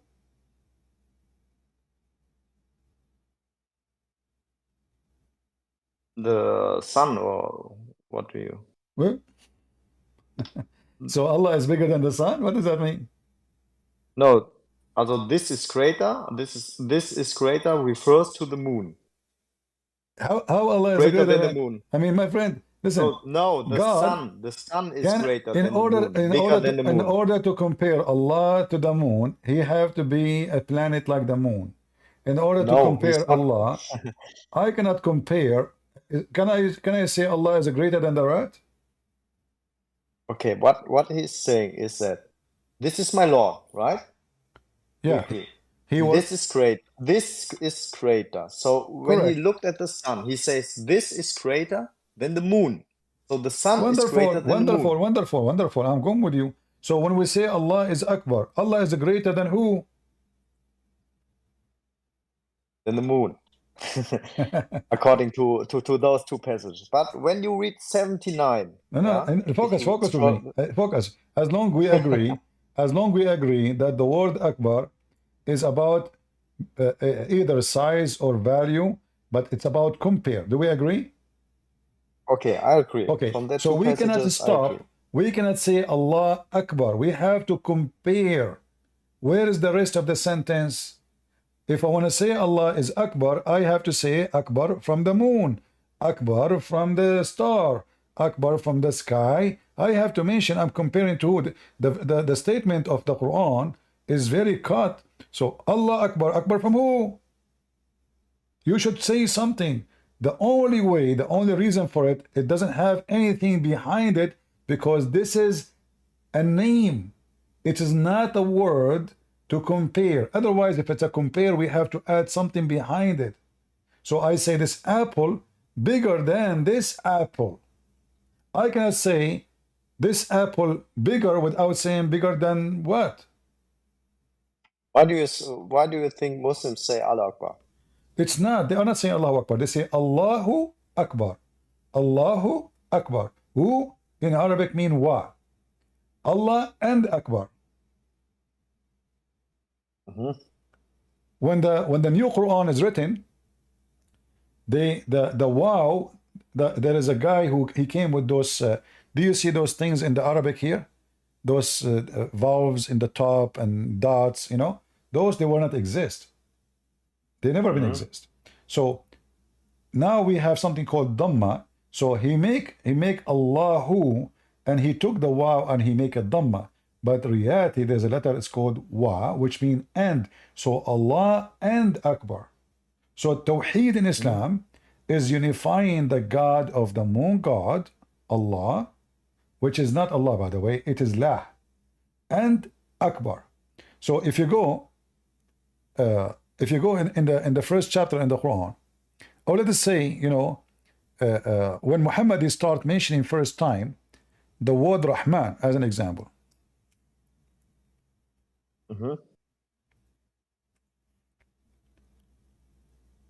You will see that the word Rahman here, you see the way I'm writing the word Rahman? The Muslim, they write it differently now. They try to, you know, to manipulate the sentence. If I type the word Bism, just to show you how the Quran is a changed big deal in Arabic. Do you see how the word Bism here? Yeah. Do you see how the word Rahman here? Yeah. Do you see here, if you zoom with me, let me see, make a click in it. If I can zoom more. Do you see here there's a little tiny column in the middle of in the top? Do you see it? That is Alif. They changed the way they write the word. They fabricate a new Quran. Do you see the word Bism here? In Arabic, there is no such a word. It is Bi'ism. Bi'ism. So if I go now, type the same word again, but in the correct way, I will find this. Do you see, even it's not coming? Let us see, hold on. Look at this. Look at this. This is the correct way to say Bi'ism. There's no Bism. Never exists in Arabic. So they deleted a letter from the Quran word Bism just for the sake of singing the Quran. So when they sing the Quran, Bismillah, so it doesn't sound right. So what they do? They corrupt their book and they took the word bi-ism and they make it bism. Even Muslim scholars agree that this is what happened. The alif, the letter A, is totally deleted. Same way they did with the Rahman. The Rahman, Ar-Rahman, they took the alif, they make it small, they write it down. So now what the Muslim they do when they do mathematical miracle, they don't calculate those numbers. I don't know if you heard the miracle of number 19. So they don't calculate the correct numbers of those letters. As an example, there's each one, you see those, do you see this here in the top of Allah? There is like a little knife, sharp knife, small one. Can you see it? Yeah. That is shadda, which means there's two letters here. Each time you see it in the screen, that means there's two letters, not one. That will make them 24, 25 letters instead of 19. So the Muslim, they fabricate everything, they change everything. But what I want from you today to know with me, the word Allah is not the name of the God of Islam. Allah is two words. A-L in Arabic mean that. The. A-L, the. But in the old Aramaic language, A-L is a word meaning God, even in Hebrew. Even in Hebrew. So Israel used to be called Israel, not Israel. Mikael used to be called Mikael, not Mikael. All the names. El was Al. El is the new Hebrew. Al is the old Hebrew. El is the old Aramaic. So Bismillahir Rahmanir Rahim. Allah here appear, as you see, as Muslim they know it always. But this is not the name. It is two words, A-L, which mean God, and Lah. Look what happened in the second verse. Alhamdulillah. Li, Lah. You cannot delete letters from the name if it is a name. I cannot delete the letter M from the name of Mohammed. I cannot delete. I cannot delete only letters if they are addition to the word. So Alhamdulillah, that is the name of the Muslim God. Lah. Okay, also, can I say something? So hold on, let me finish my. So now let us. So now when the Muslim they say Allahu Akbar, they are saying Al, which means God, Lah, and Akbar. God, Lah, Akbar, and the letter between them is Wa. Allahu Akbar. Al is a word meaning God. Lah is the name of the first God. Akbar is the name of the wife of Allah, which is the son God. Go ahead. Okay, so first of all, I want to add something to the previous topic with in chapter 6 that I just read 79, and there he says that okay, Allah, I have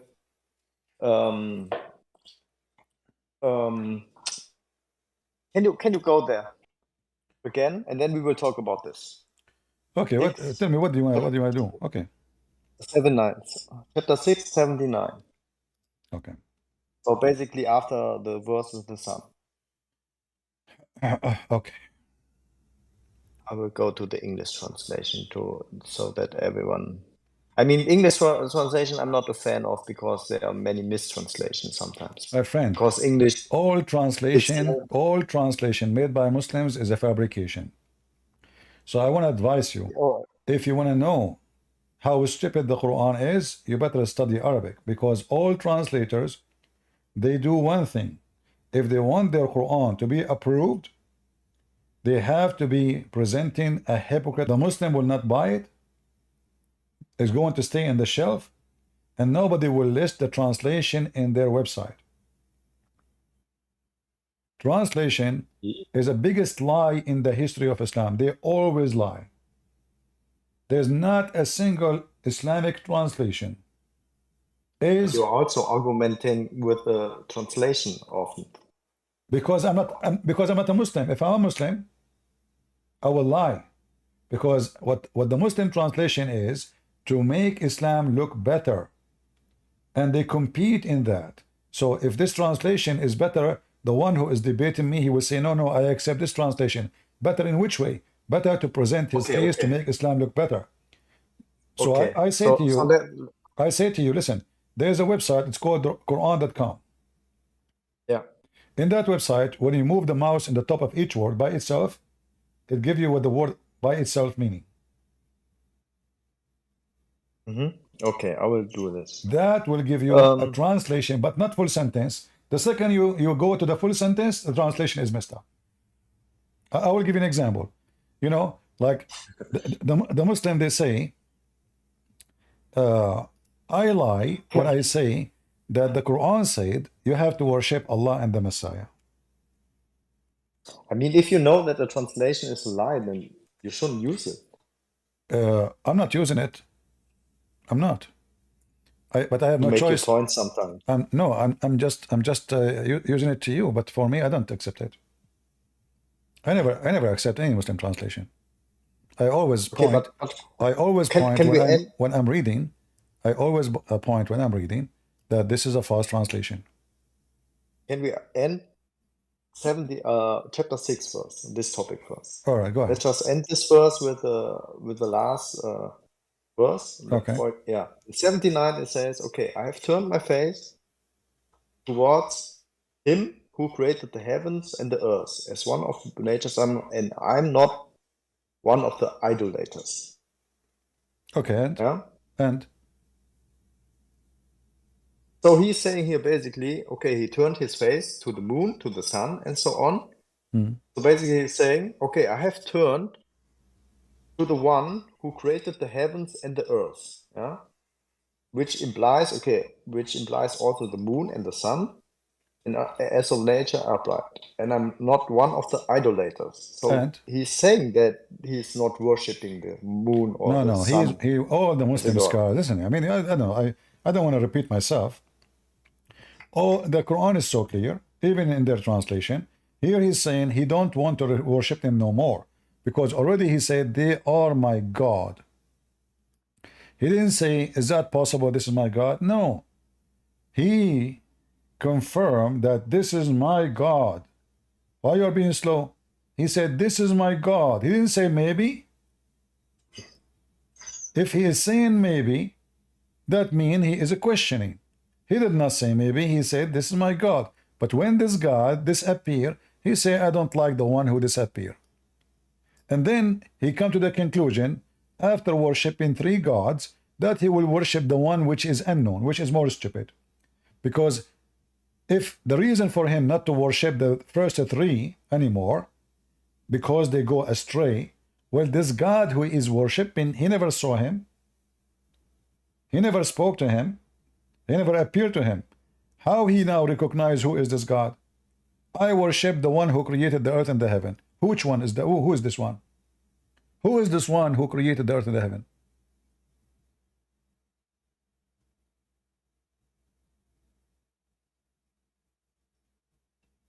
Unknown God. Do you question me? Yeah, this is unknown God. Who is this one who created the earth and heaven? Yeah, Allah. Where is Allah? How he knew about Allah?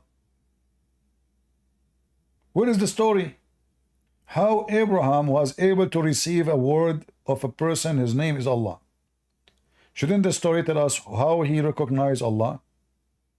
How he find out there's a God, his name is Allah? That's it. He walk in the street and then he says, I'm going to worship. That means Allah exists. That means people around him, they are already worshiping Allah. Otherwise, how he knew this God? If this God never came to him, if this God never appeared to him, if this God never say hello to him, how Abraham he knew this God? But in 80 it says Allah when he hath guided me. So how? But how? Where is Allah? How he learned about Allah? It doesn't say to us the guy he jumped from worshiping moons and stars to Allah. Now we will go and find out how this has happened. Allah is already the God in that Arabia, in that area. He is the God. Those people, they are worshiping other idols as intercessors. So Abraham now is not worshiping a new God. This is the same God they worship. The only reason, the only difference between them, this God, he should be worshipped alone. They want to have intercession. And that is again, take us back to Allat and Al-Uzza. All of them, they are pagan. Allah is a pagan God. Abraham was worshipping the pagan God, and he said, in fact, in the same verse there, it says, and I am pagan. The Muslim did not know what the word Hanif mean. Look how stupid they are. They said here that Abraham, he says, Hanif, I am Hanif. But Hanif mean I am pagan. So the Muslim today, they say that they are, Muhammad is a prophet of Allah. He was Hanif like Abraham. But Hanif mean kafir. Hanif mean pagan. Hanif mean idol worshipper. Hanif is not a good word. This is an Aramaic word. This is an Aramaic word, have nothing to do with Arabic. So when Muhammad, he said such a statement, he just said that he is Hanif like Abraham, which means he is an idol worshipper. Hanif. Why is it translated, I am not one of the idolaters? This is not what it says.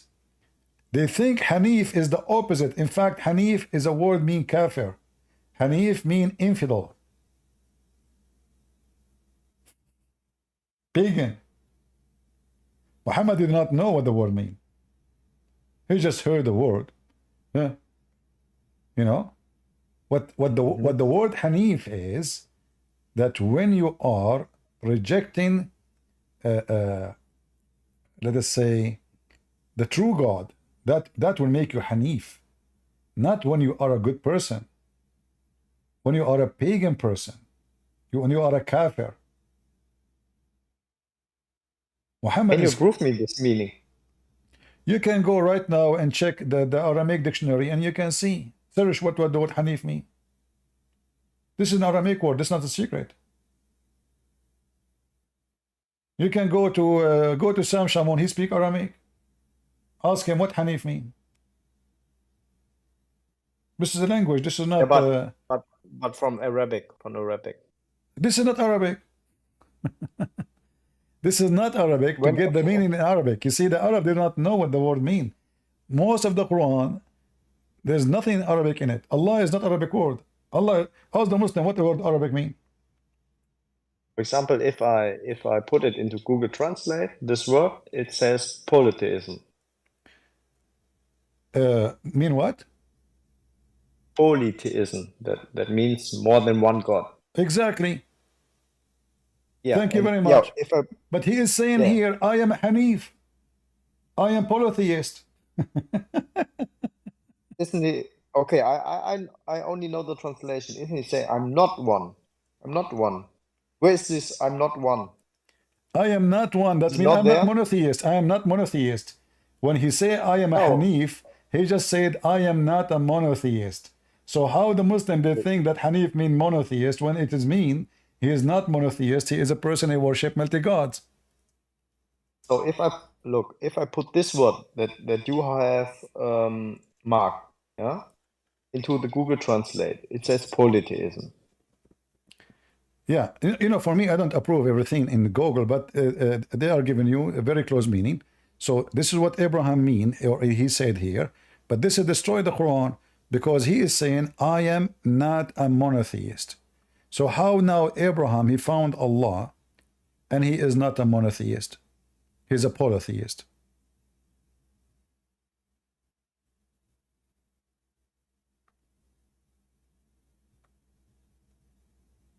See? Everything in this religion is a collection of stupidity.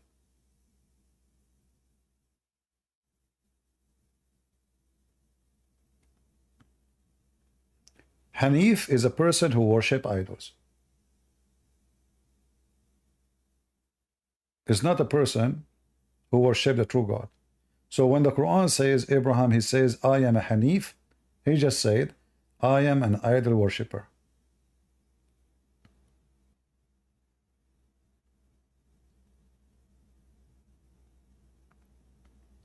Okay, I just looked up the Aramaic interpretation, and it says Hanifia means inclination in the language, and terminologically in Aramaic, or inclination towards the truth in Arabic. The triple root is mentioned in the Quran in 12 verses. We note that in most of them he has a connection with the prophet Abraham, whom the Quran described as upright. It was stigmatized by the Arabs, who abandoned the worship of idols and abandoned the religion of those around them. This is what they are giving you according to the Muslim, what they say, but this is not what it is.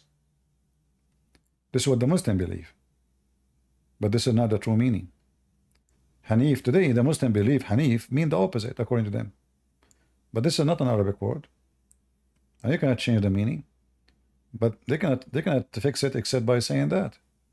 Otherwise, they will admit that Muhammad is a liar and he is making up a big mistake. The same as the Quran says that Abraham, he said to his father Azhar. Azhar is an Aramaic word. Muslims do not know what they mean, so they think that the word Azhar is a name. But the word Azhar means stupid. So the ignorant Muhammad, he did not know what the word mean. He thought that this is the name of the father of Abraham. But Abraham, he said to his father, stupid, do you worship idols? So the stupid Muhammad, who do not know Arabic, the same as the word Hanif, he thought it mean the opposite. He said now, Azhar is the father of Abraham. But no, Muhammad is copying, or whoever wrote the Quran, he is copying from the Aramaic book that Abraham, he said to his father, and because the guy who is copying, he don't obviously speak good Aramaic, he said to him Azhar. So the stupid, he did not know what this word mean. He thought that he said to his father Azhar, which means this is the name of the father. But the fact Abraham saying to his father, stupid, do you take idols as gods? Mm-hmm. Okay, so what you can see here that that you say that the words that were used here, that they have a different meaning, right? Originally. The Arab, they have nothing to do with the Quran. The Arabic Quran today is total fabrication. Even the word Ibrahim. If you ask the Muslim what Ibrahim mean, they do not know. Ask any Muslim. Okay, I don't. All right, I don't know about this. My friend, I'm just talking about the point I'm trying to say to you. If you take the Quran from the Muslims, the Muslims are the last one can explain the Quran for you, because they are under the influence of he said, she said, not under academic study. You know, Yasser Qadhi, when he says, if you go and make a deep dive, the story is different. Okay, let it aside. Let this aside. I just want to talk about, because you also said words, about the words itself, that they have a different meaning. But we can see that throughout the history, that words, even in every language, their meaning have changed over time. Okay. For example, the word awful. I notice originally it means nice, yeah, something very awesome. But over the course of time, awful means now something bad. My friend, no problem. I don't know. But you see, I don't know but if we the have. same Listen. Abraham. Nice, yeah. Abraham. This is supposedly is a quotation of what Abraham said. So this is not a new language. This is what Abraham. This is what Abraham said. So if I say to you, Abraham said this, I'm not using a new language. I'm using what Abraham said. So Abraham said. So we are going back to the time of Abraham. Today, I see your point. Today, the word Hanif did not change. This is because the Arab, they stole the word from the Quran, and they do not know what it's mean. So they come with answers, which is not an answer. Because if you try to read any interpretation, every one of them, he give you this is mean, maybe mean this, maybe mean that. They don't know. Muslims do not know. They are just guessing. All the Islamic interpretation for the Quran is based on guessing. Nobody knows.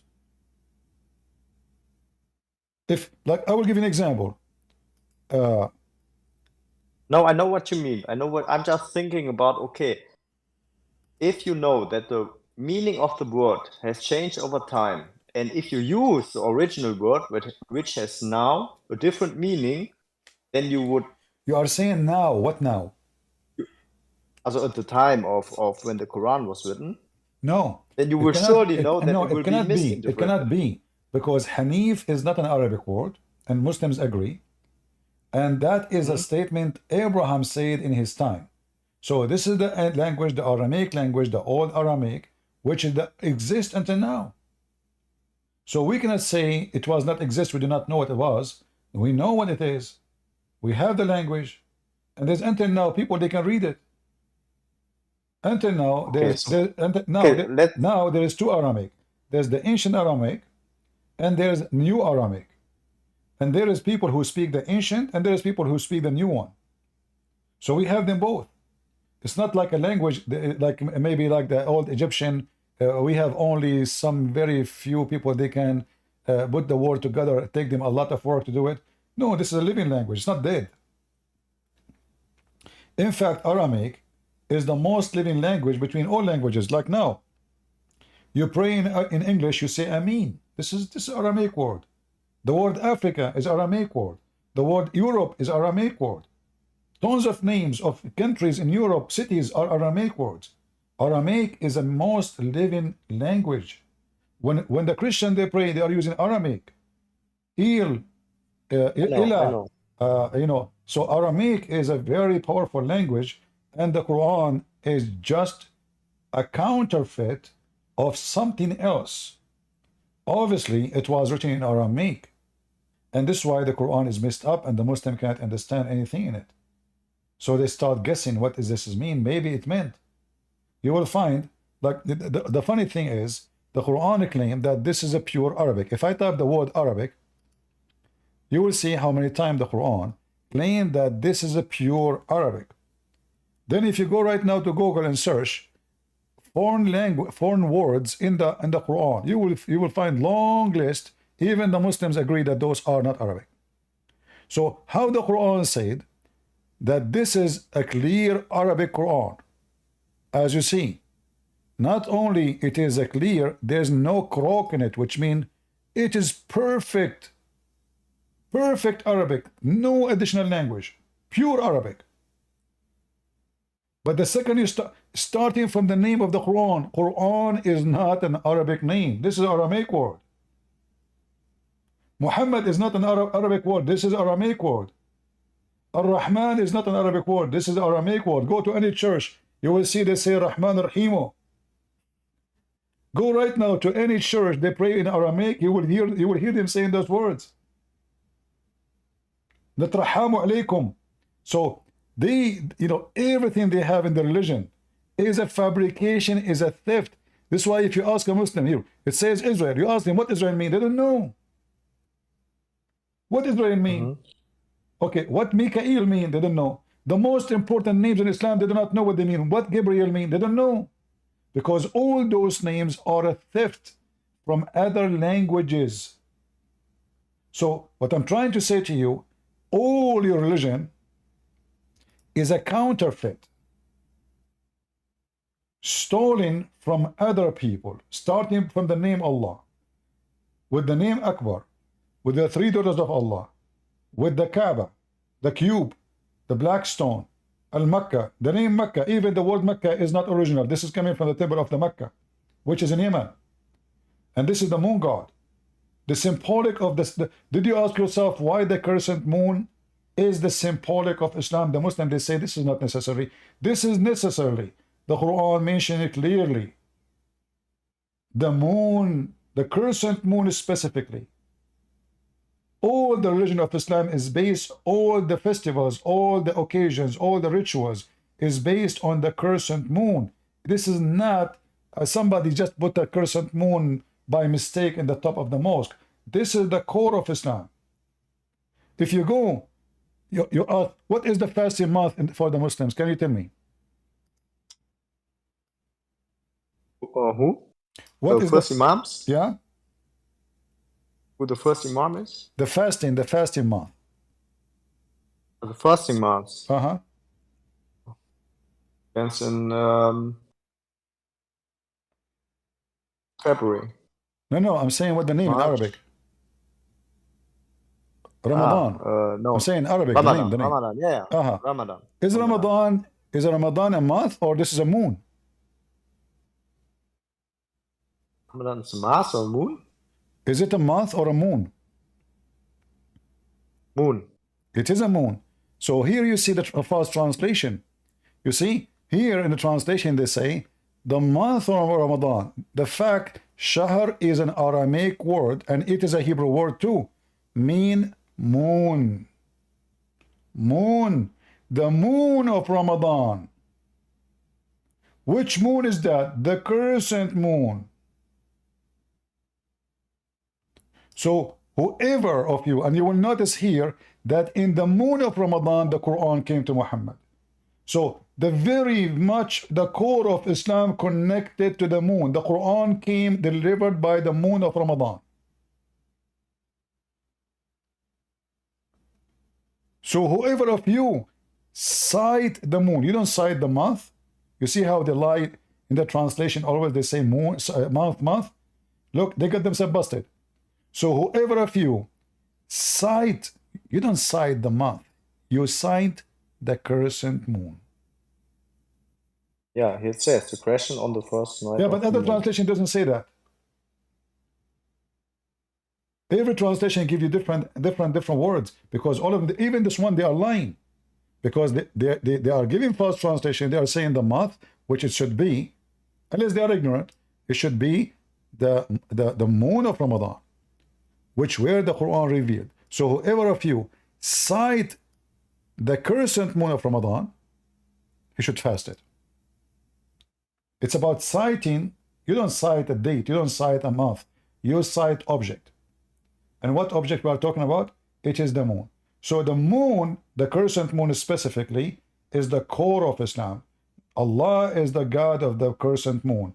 And this is why we will find the God of Islam, he have the moon, the crescent moon, as a horn in the top of his head. It's always important to have this crescent moon as a sign of Allah, as a sign of authority. It's like his throne. Okay, let me rephrase it. Also, Ramadan is the moon, right? The crescent moon. Uh-huh. So it says in the months of the crescent moon, also when the crescent moon appears, then you will begin your fasting. Uh-huh. Because there it was revealed. Yeah. Mm-hmm. So I don't see the problem. What is the relationship between the fasting for Allah and the moon? Specifically the crescent moon. It says because it's when the Quran was revealed. Okay, why Allah he revealed the moon in the Quran in the crescent moon of Ramadan? I don't know. Yeah, so there is a reason, because they are worshipping the moon he is the moon god, and the crescent moon, the crescent moon is where, have you ever seen Islamic flags?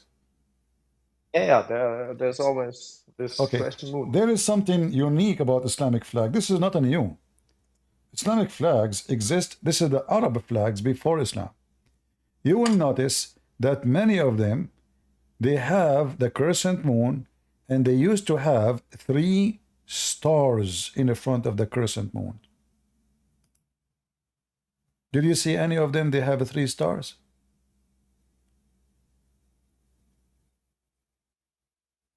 No. Like the old Egyptian, the Caliphate star, it was 3 stars, the crescent moon with the 3 stars. The 3 stars are the moon god stars, sorry, the goddess, the daughters of Allah. So let me see if I can show you.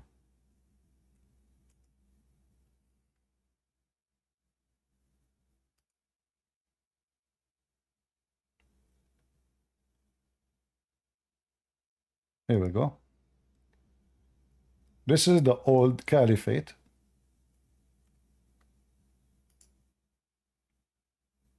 Star.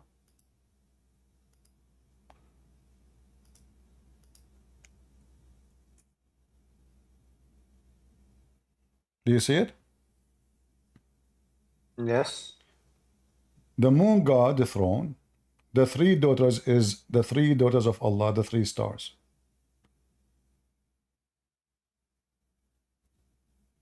Do you see the throne of the caliphate? He have the Where crescent did moon you in the top. So where did you get this meaning that it's representing the this is three all goddess? from the ancient history. You need to read. You can read. There's tons of reference. There's a book written by Muslims. There's a person. His name is Jawad, Dr. Jawad. He's a Muslim guy. I would try to remember his name. Very well-known Muslim. He's a historian. He wrote tons of things, you know, and you will find all those stories there too. Even the Muslim could not deny them. Those are books written by Muslims, not by Christians. So, like yesterday we showed how the black stone was a vagina stone, and women, they used to touch it when they have their period.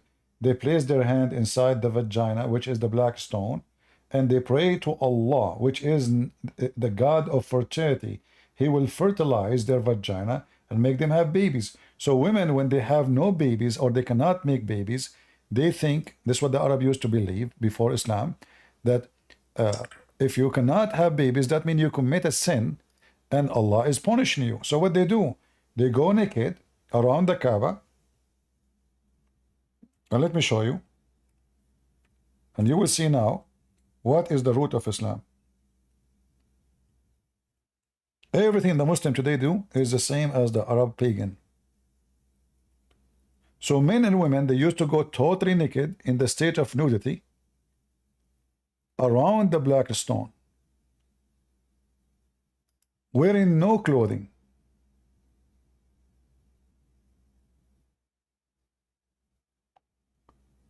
Let us see. Christian Prince, I have to go now, but thank you. Still you wanna, I did some notes and still you want to be a Muslim after all what you heard? I did some notes and I will research about it. All right, no problem. Let me know if you decide to leave Islam. Okay, okay. But you know, I advise you not to leave Islam because Allah, He promised you to have endless penis, and that is a gift, my friend.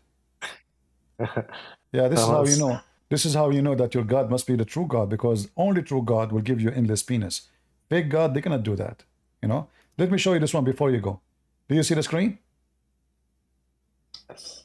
They go around the house of Allah doing what? Naked.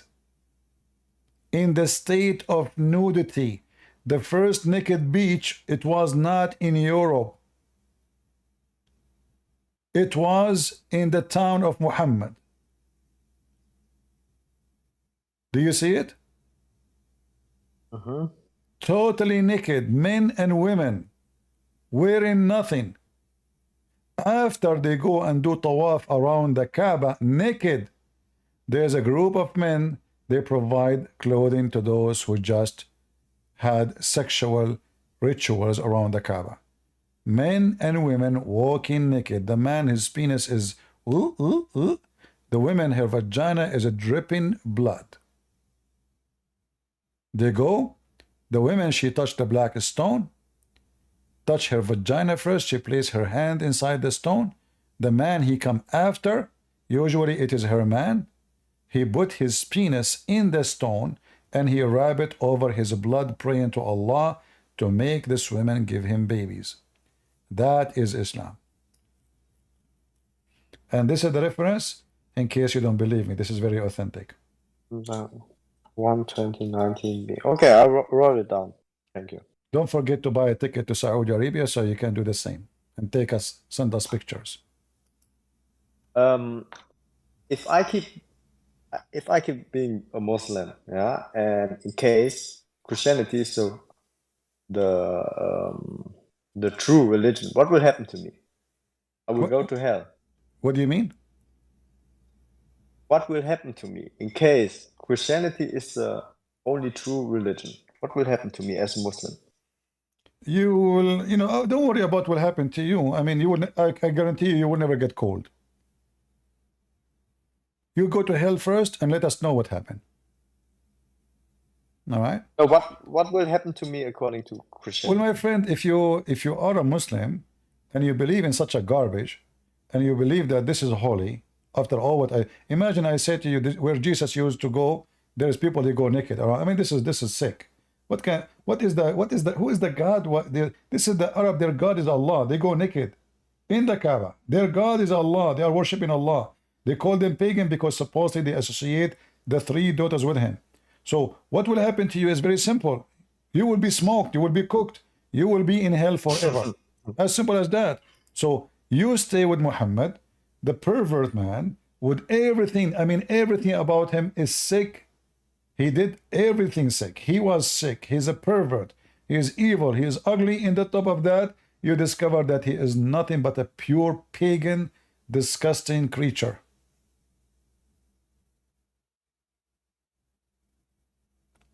Okay, so I will go to hell. Yeah, you will Okay. go to hell if you are a Muslim. So you want to stay as a Muslim? Okay, I will think about it. Okay, thanks. Okay. Thank you. I will come back. If I've done my research. All right, no problem. You are welcome. Okay. Bye-bye. Next. Do we have any next? Are we learning, guys? Are we learning? Did we have good time? Remember, here we are not doing entertainment for you. We are here to educate you. Please share the knowledge you learn with your friends, with your childrens, because Muslims are very professional in deceiving and lying, and they take advantage of you. They don't know Arabic. You are not from there. They can play games so easy. See, the problem is, we as a Christians, we go to church. Our priests, sad to say, they are useless. You know what the word useless means? Useless. They are just doing business. They do rituals. They don't teach us. They don't inform us. They don't fight cults. They, in fact, just say the word Protestant or Catholic. Right away they start fighting. The second you say Islam, they go mute. They make themselves, they heard nothing. So they are so good in biting each other like dogs, which prove that they are not Christians. True Christians, they will be focusing in protecting the Christians, believing in the Messiah, that he is the only savior. It's not a Protestant, it's not a Catholic, it's not Orthodox. It is Jesus who will save you. So they ignore the whole topic. So your children, they know nothing. They go to the church, let us pray Jesus. Okay, wave your hand to Jesus. Okay, give us donation. Don't forget the donation, please. You give the donation, the service is done. Bye-bye, see you next week. What the priest, he taught your kids? Nothing. How you can answer people, how you can refute people. People, they make accusation, people make lies, people, they ask harder questions. How those people will answer if you are the priest and you are the last one to do anything? You see, Jesus, the first thing he was doing, he was debating, not only teaching. He debated the rabbi, he debated everybody. He did not do rituals.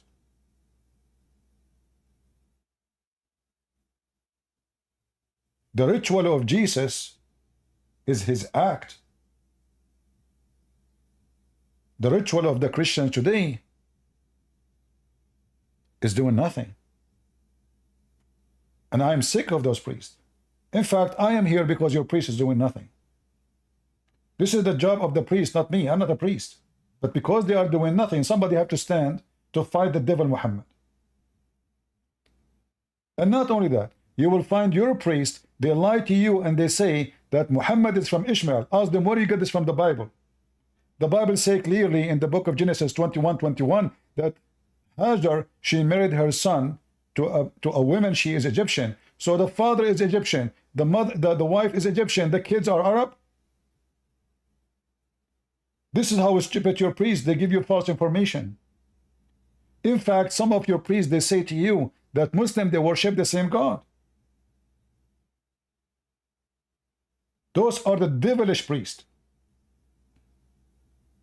In fact, there is some priests, they marry Christian women to a Muslim man in the church.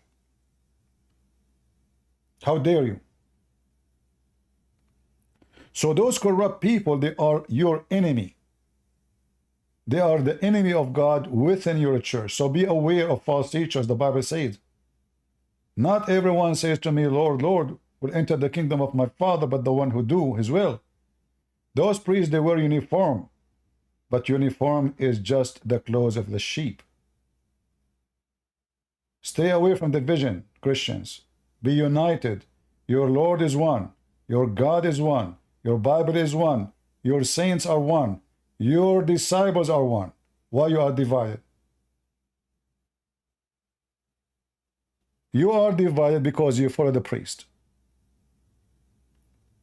You are united when you follow Jesus.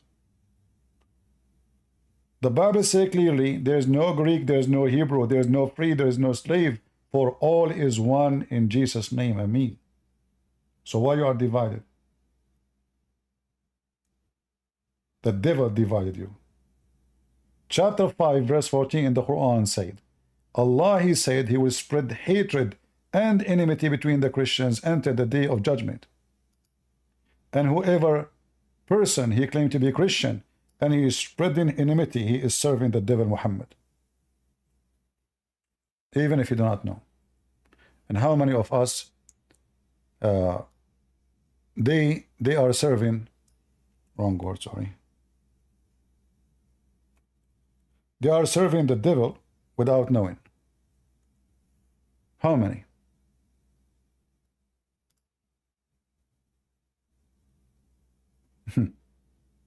It's in front of you.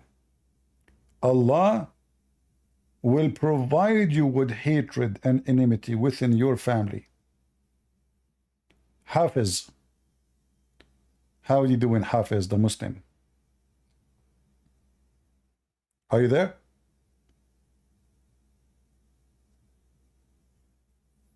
So then Allah is your God, or Satan is more powerful than your God? You know, I will go with your logic, big Muhammad.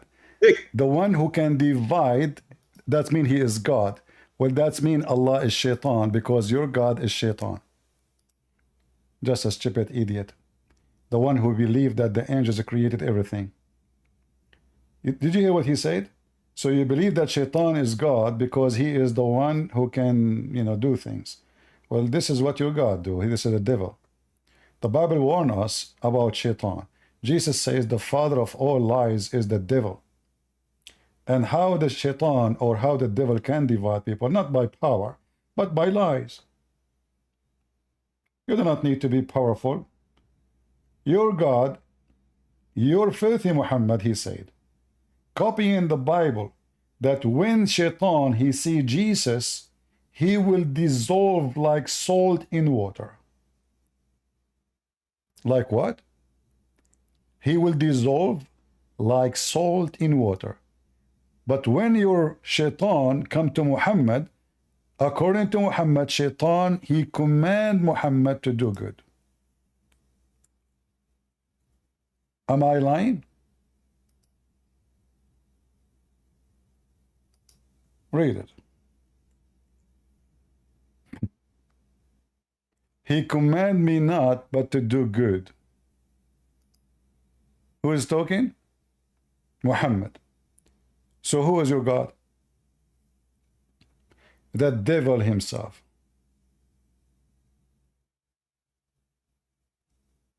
Can the devil command Jesus? When the devil, he came to the Lord, the Messiah said to him, it said, try not your God, your Lord. You can't try me. You're committing sin. You can, but you have no authority. You can do your best. In the case of Muhammad, the devil, he commanded Muhammad, as you see, and always he gave him satanic verses. Do we have any brave Muhammadan?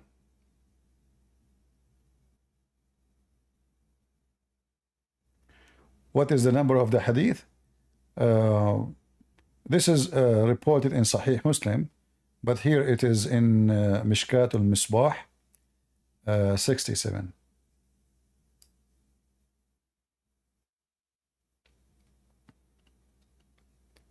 We can prove from the Quran that Allah is a devil. It's all over.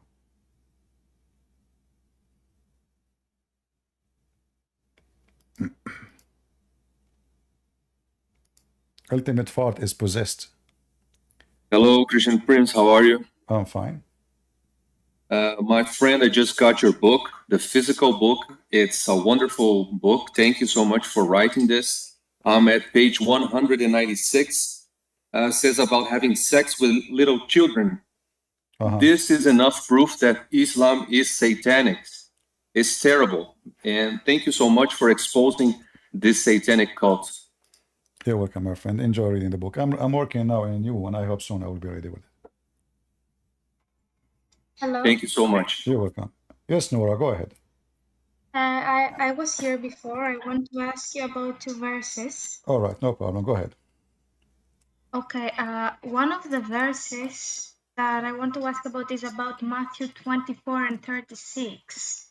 Okay. They told me, and now my people, she told me a lot of things, and I don't remember what it's about. A moment.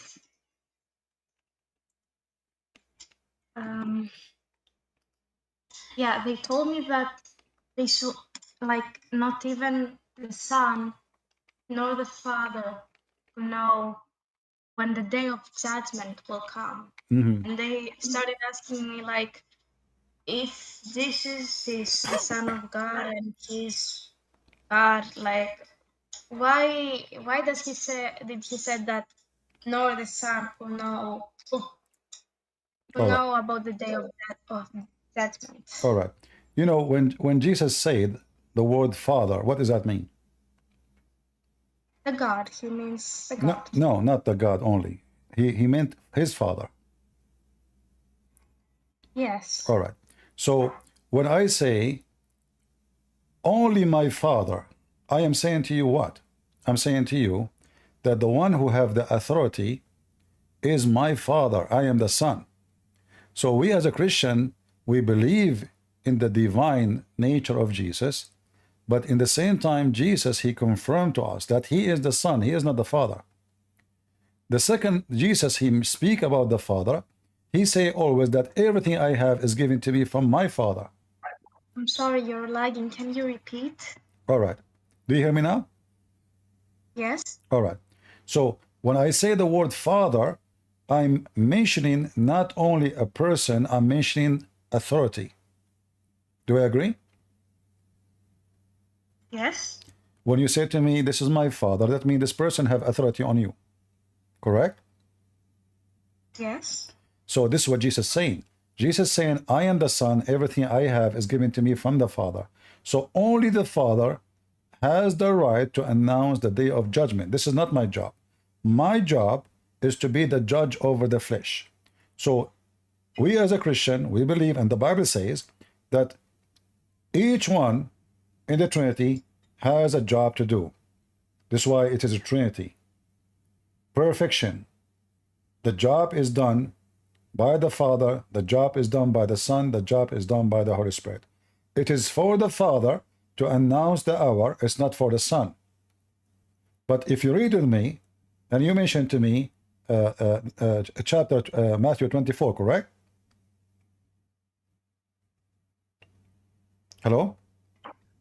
Wait, I didn't hear it when you said the last part. You mentioned to me Matthew 24, correct? I cannot hear you for some reason. I'm sorry. Okay. I'm cutting off. Okay, give me a second. Hold on. Let me leave the stage and come back.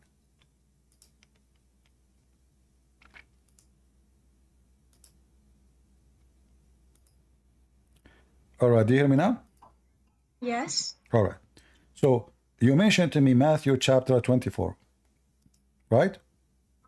Yes. But if you read the verses after that, right away it says to you, Jesus is telling you what would happen until the day of judgment. Is that correct? Yes. So how Jesus How Jesus do not know anything and he is not God, but he knew about things will happen one by one. Read. How come the Muslim they saw only that verse 26, but they did not see 27, 28, 29, 23, 30, 31, 32. All of this is about Jesus knowing. So what Jesus is saying, that the announcement of the hour is for my Father, not for the Son. Jesus will come with the glory of his angels, over the cloud. In the day of judgment to judge over the flesh. This is the job of Jesus. The job of the Father to announce the hour. For he is the one who owned the hour. Honor, which means the authority. The Son have the authority over the flesh. He is the judge. So you read the whole chapter, you will see Jesus telling you what will happen tomorrow and what will happen after and what will happen next 10 centuries. What will happen this and this and this and this. And then when all those things happen, if you go all the way to verse number 34, verily I say to you, that this generation shall not pass till all those things be fulfilled, which means generation will witness the last prophecy he just mentioned. So when the Muslim they say, if Jesus, he is God, how come he do not know the future? Well, the same chapter saying that Jesus, he knew the future until the day of judgment. Which means the day of judgment is already in the hand of the Messiah. It is for the Lord to be the judge. It is for the Father to announce the hour. It's not for the Son of Man, which means when he is in the flesh. It's not my time to tell you. It's not even for the Son to know, for it's not even announced yet. This is the decision will be made by the Father, will be made in heaven. So in Christianity, we don't believe that the priest set date for the day of judgment. This is why Jesus said, when those things happen, I will come. Which means, the more sin we commit, the faster the judgment day will come. In Islam, no. In Islam, everything is a preset, and because they believe in destiny, we as a Christian, we don't believe in destiny. So the faster we corrupt the earth, the faster the day of judgment will come. If you remember the story of Sodom and Gomorrah, when he said to God, what if there is 70 good person in the city, you will burn it? He said no. What about if there is 10? You will burn it? He said no. Even if there's 10 people are good, he will not burn it. So what does that mean? The faster, the more filthy people in this earth, the faster the day of judgment is going to happen. So the day of judgment is in our hand. We as a human, when the whole earth is corrupt, there's no hope no more. The same as happened for in the flood of Noah. The flood came when there's only few people believe in the Lord. Only very few. You can't count them with your fingers. Otherwise, the flood never happened.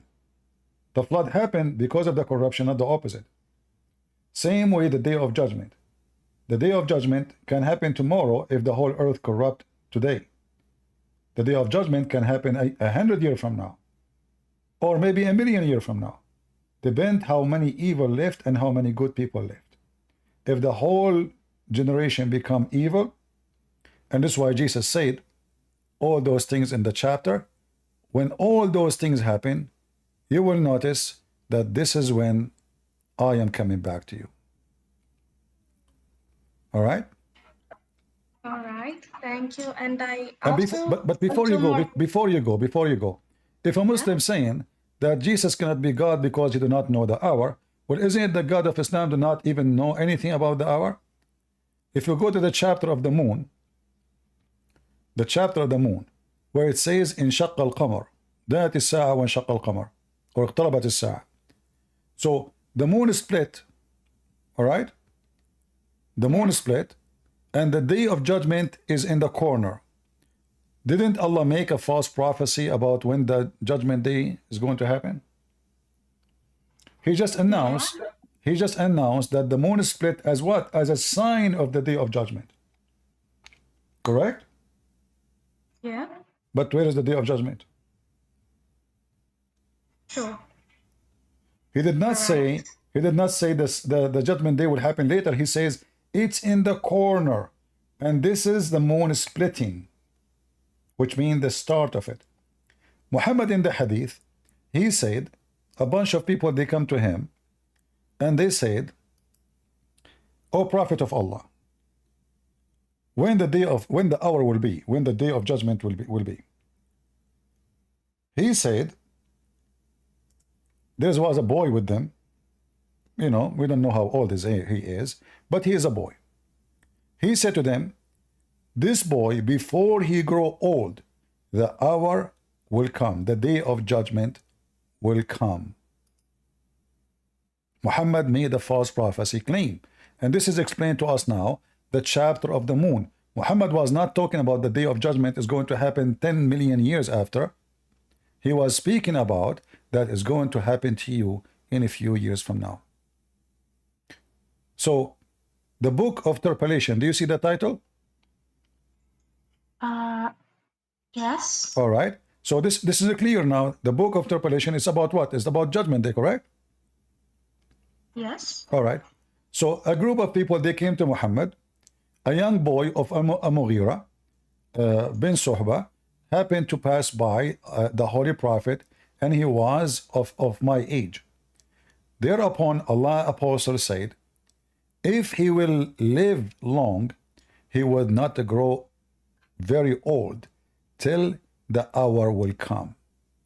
The Muslim, they try to fix it. They says to the old people of this generation. That's false. It says the hour. And this is the book of Interpolation, as you see. They try to fix it. They add things is not in the hadith. They ask him, in fact, the story is not in details here. They ask him when the hour will happen. When the hour will happen, he said to them, the hour will happen, you know, when this boy, which means how long this boy will live, before he get old. You know, the word haram usually is you being between 30 and 40, 45. So he make it clear that you will not live long. Like the hour will happen before this boy get into that age. So if we say this boy is 9 years old or 7 years old, so maximum 30 years from now, the hour will happen. I see. And this is obviously it's a clear false prophecy. All right. Yeah. And I got 3 more questions. 3 more? If you can, I'm sorry. All right. I will give you 1 more for now, so we can finish our topic. The prayer. Okay, give me 1 more.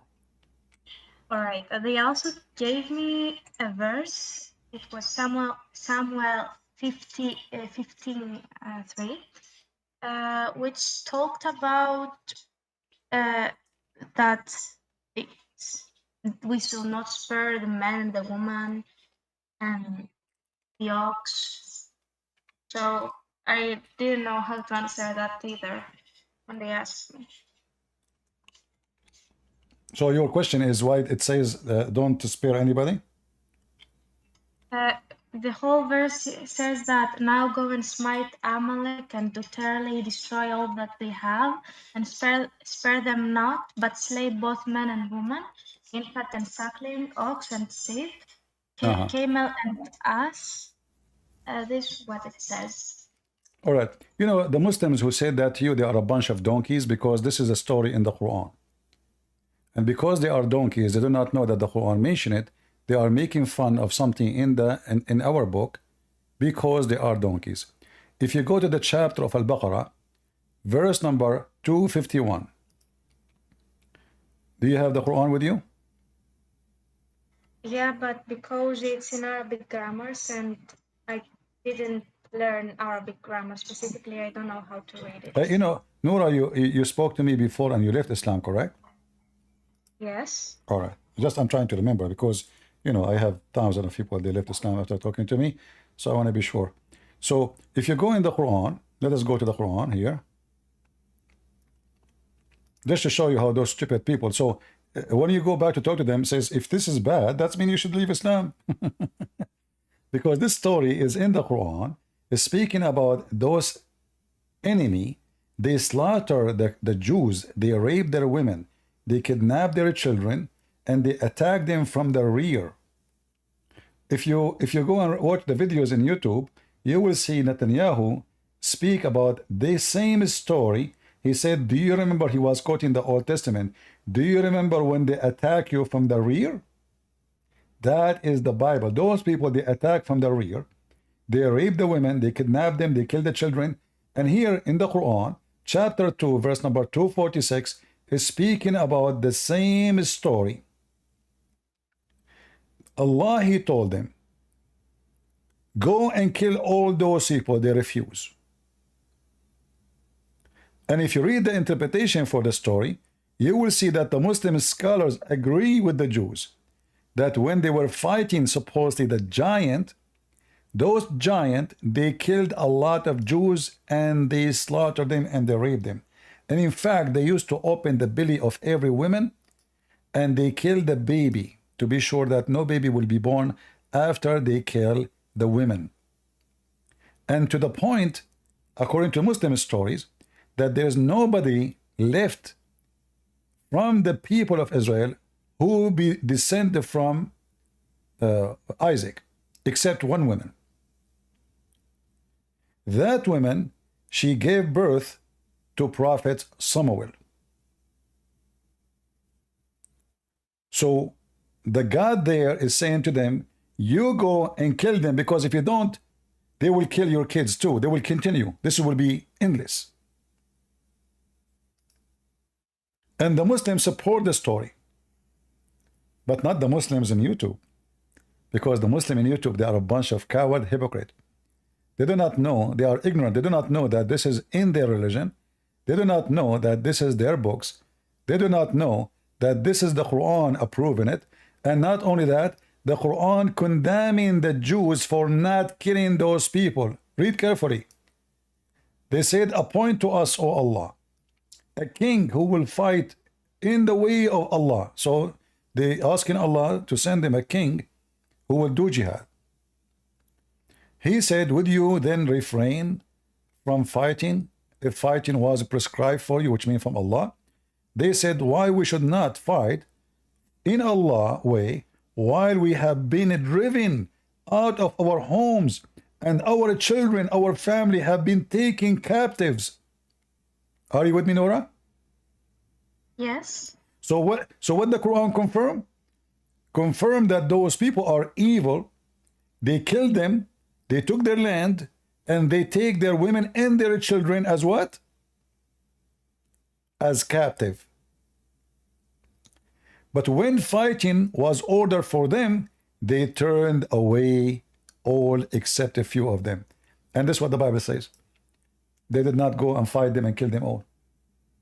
So the Jews disobey God, and then the curse continue. They, those people, they keep attacking them, killing their children because they disobey God. If they go and they did to them what they deserve, they are evil, pure evil. If you finish them, they will not. This evil will not continue. So God, He command them. They refuse to obey the command, and the Quran confirmed the story. And then you can read the rest, and you can read the interpretation. In the interpretation, they give you even more details about how evil they are, those people. Let me show you. This is the book of Ibn Kathir. Yeah, you speak Arabic, correct, Nura? A little bit, yes. All right. Here, this is Ibn Kathir, Al-Bidayah and Al-Nihaya, variant number 2, page number 7. Let me translate this part. For the beginning and the end, Ibn Kathir, part 2, page 7. All right, this is confirmed now. Here it says, from Ibn Abbas and Ibn Masood and the companion of the Prophet and the Sahaba, they said, let us translate together what it says here.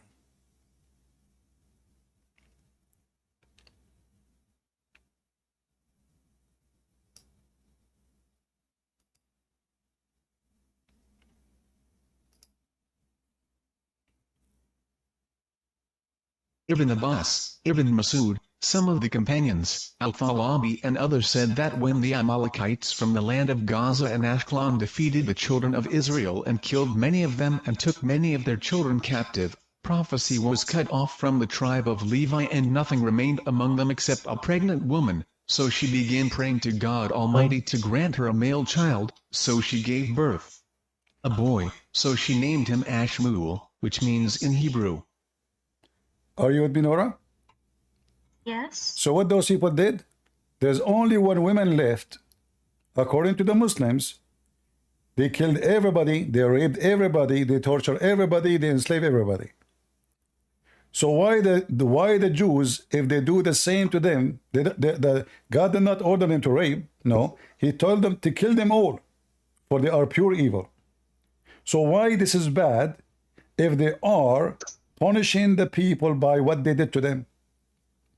How come it is in their Islamic books and the scholars, they support the Jews? Not only that, the books here, they are saying the Jews are stupid, ugly.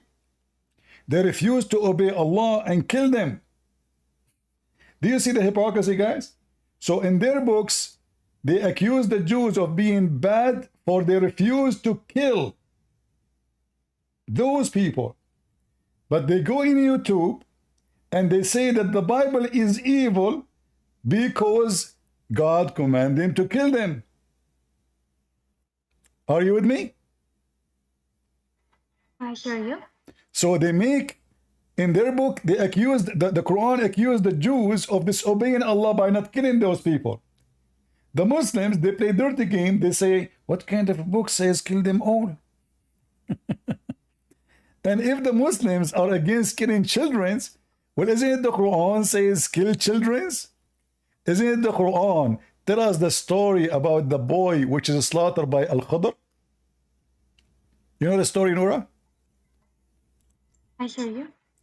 You know what? You know the details? The what? The story of Al-Khadr slaughtering the boy. No, I don't know it. All right. If we go to the story,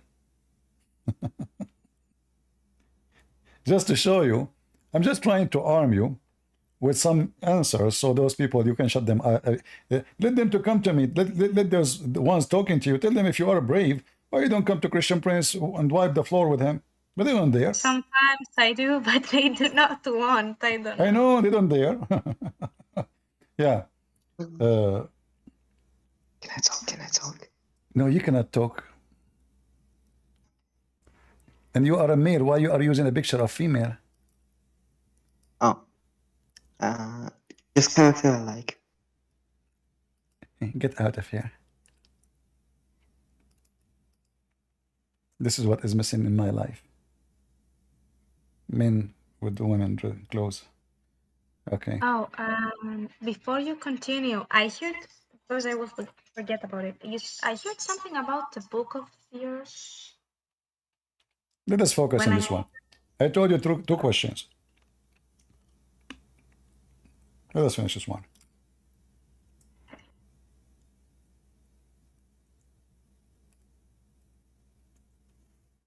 All right. So if we go in the Quran, we will find the story about Allah. He sent Moses to a school. And the purpose of the school is to teach Moses knowledge about Allah. Moses, he thought he is the best of mankind who knows about God. It turned to be Moses, he didn't know nothing. So Allah, he sent him to a person, his name is Al-Khadr, which means Mr. Green. And the reason his name is Mr. Green, because he drank from the fountain of youth. And this is a story, is coming from the legend of Gilgamesh, where Gilgamesh was looking for the fountain of youth, and he found it in the town of Al-Bahrain, which is the country now we have in the Persian Gulf. So here you see in chapter 18, Moses was walking with Al-Khadr, and then they met the boy. Verse number 74. This boy, he slaughtered him, and he smash his head with the rocks. Why? Because this boy, according to Al-Khadr, when he grow old, he will become an apostate. So he killed him. So do Islam approve killing children before even they commit the crime? Why did he kill him again? Sorry? Why did he kill the boy, you said? He said, in the same chapter, it's explained. In chapter 74, it says he killed him. If you go down in the chapter, he explained why. And as for the lad, which means the child, his parents were the believers, and we feared, he just feared, lest he should oppress them by rebellion and disbelief. So what he did? He killed the boy. Now, how he killed the boy, that is different story. Chapter 18, verse number 74, let me show you.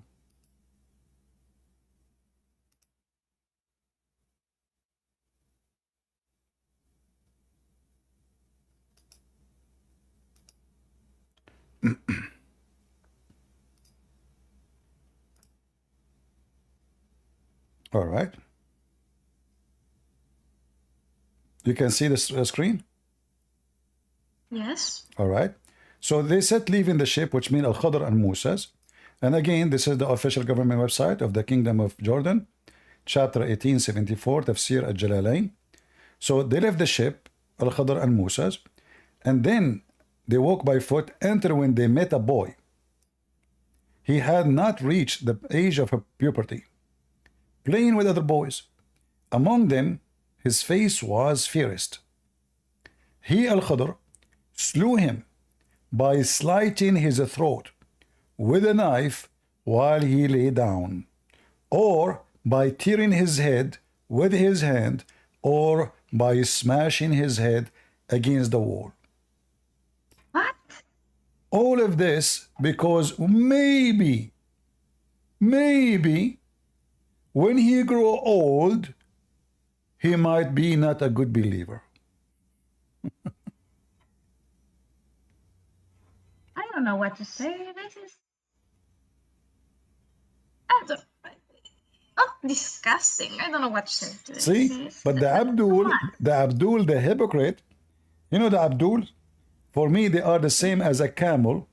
He talk about everybody pimple, but he don't see the hump in his back. And this is the link I gave it to you. And later you can watch the video again in Rumble or in YouTube, and you can take the reference if you don't have it recorded, so you can collect reference and you can check it out again. All right, Nora?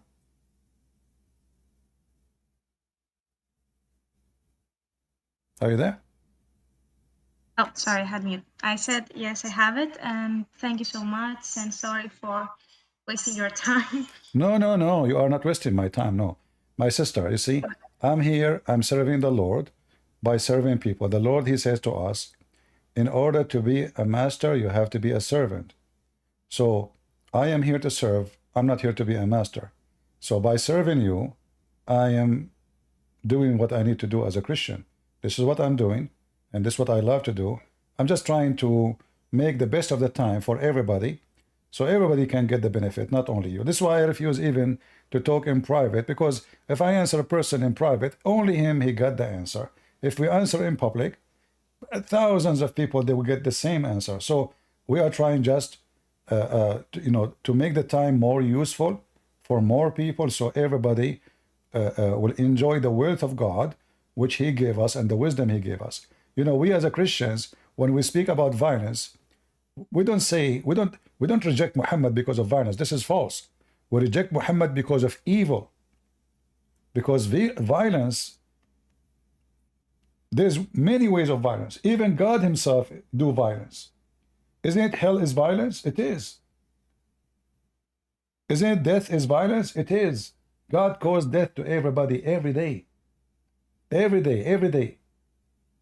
Tens of thousands of people die every day. God decide that we will not live forever, not for now. So there's difference between a violence is done to do evil and a violence done to fight the violence. not to do evil. So today when we see the Israeli, everybody in the world hate them, even though they are desperate to sign peace agreement with everybody, even though this is their land. And then because the whole world is corrupt and the whole world is awkward and the whole world is backward, they go with the one who is attacking, not the one who is attacked. And not only that, they switch the owner of the land, they made them occupation, and the one who occupied the land, which is the Arab, they call them the owner of the land. The whole world is backward, upside down. And our duty here is to fight lies. For all lies, the father of all lies is the devil. Wait, are we talking about Israel and Palestine? There's no Palestine. This is the land of the Jews.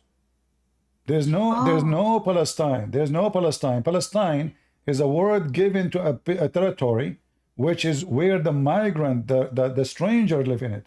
This is not the land. Those are not Palestinians. Those are Arab. Palestinians don't speak Arabic. They are not Arab and they are not the same people. So those are Arab. They have nothing to do with anything with the word Palestine. And the word Palestine itself means the foreigners, the migrant, the pirate. Does not mean local. This is not the local word. It's like saying to me, gypsy. he have no land. This is what Palestinian mean. So they hijack the name. They don't even know what the word means. If you ask any of those who call himself Palestinian, do you know even what the word means? They don't know. They hijack the Arab. They hijack everything. We go to a land. We occupy Iraq. We call it Arab. But this is the land of the Babylon. This is the land of the Chaldean. We go to Egypt. This is the land of the Egyptian, the Coptic. They have their own language. They are African. Now today is an Arab Republic of Egypt. We are the one who colonized everything. It's not the Jews. The Muslim, they took half of Greece, half of Armenia, half of Syria. Syria is the land of the Aramaic, have nothing to do with the Arab. It is the Arab Muslims who colonize. So those stupid people, they speak against colonizing when the fact everything the Muslim did is nothing but to colonize a land does not belong to them. Morocco is not the land of the Arab. Libya, not the land of the Arab. Tunis, not the land of the Arab. Egypt, not the land of the Arab. What the Arab have to do with Africa? What the Turkish have to do with the Greece? How the Mongolian, they are in the heart of Europe. So they hijack everything, they steal the name, and now they claim that they are the one who is victim. How come nobody outraged when Turkey took Cyprus? Nobody care. Muslim, they can take everything. And those stupid Western, because they are donkeys, hippies. And the proof of their stupidity, you will see somebody is homosexual, which means if you go to Gaza, he will be killed in 2 seconds. He's holding the flag of Palestine. This is how stupid they are. So we are here to fight stupidity. For the Bible says, my people are destroyed because of their ignorance. And we are here to fight against ignorance. All right, sister? All right. Next time, because now you answered my questions already, I want to ask you about Israel and the land, because I don't know about the story between the Arabs. So, yeah, thank you again for answering my questions. You're welcome. God bless you. Okay, have a nice day. God bless you. Take care. Bye. See, it's don't think that I am the same as Joe Biden. I forget the people I spoke to, but because there's tens of thousands of people left Islam after talking to me, it's not easy for me to remember. Especially I don't see their faces. You know, I just see names, nicknames. So it's hard to remember who is who and who is she and who is, you know. This is why I needed to confirm.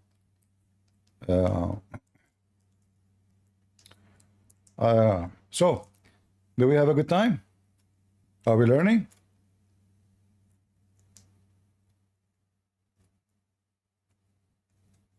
Muslim, don't dare to debate me. The only one who dare to debate me is the one who will answer nothing. The one who is sneaky, he will say nothing, he will answer nothing, he will read nothing. Because everything here we say, we don't make speeches, we show the proof in front of your eyes from their stupid books. Did you notice I did not use anything from my book to refute their claims? Did you notice? That's why they fear me. If you try to refute them using your Bible, you speak your day, you explain to them, they will say, we don't believe your book anyway. But they fear me because I got them busted from their stupid books. Can they say, can they spit at it? They don't dare. They don't. Right?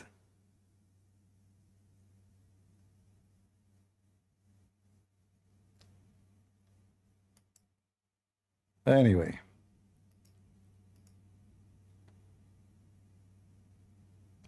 Do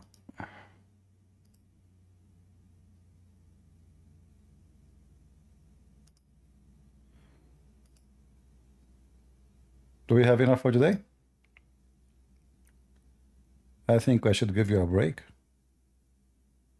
Yeah, you know, the Democrat today, they are thinking to change. They noticed that Biden is expired. I mean, look how hypocrite they are. They were saying he is okay, he is fine. There was all edited videos, etc. And today they are talking in the morning, where they wake up, the Democrat, they are talking about we should change Biden. He will not win. He's expired. I mean, do you see the stupidity? They are the same as the Muslims. Democrats are just a new version, moderate versions of the hypocrisy of Islam.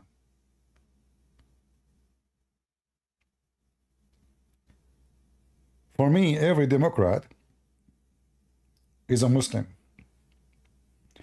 which means he's an idiot until he proved the opposite. And not to forget that Biden himself, he quoted Mohammed just to make some Muslims in Michigan to vote for him. Look how stupid he is. He quoted Muhammad saying, Prophet Muhammad says, if you see something you don't like, you should change it by your hand. He's asking the Muslim to kill people. What, you stupid? You just said. Prophet Muhammad said, if you see something not right, change it by your hand. So are you asking them to do jihad in America, you idiot?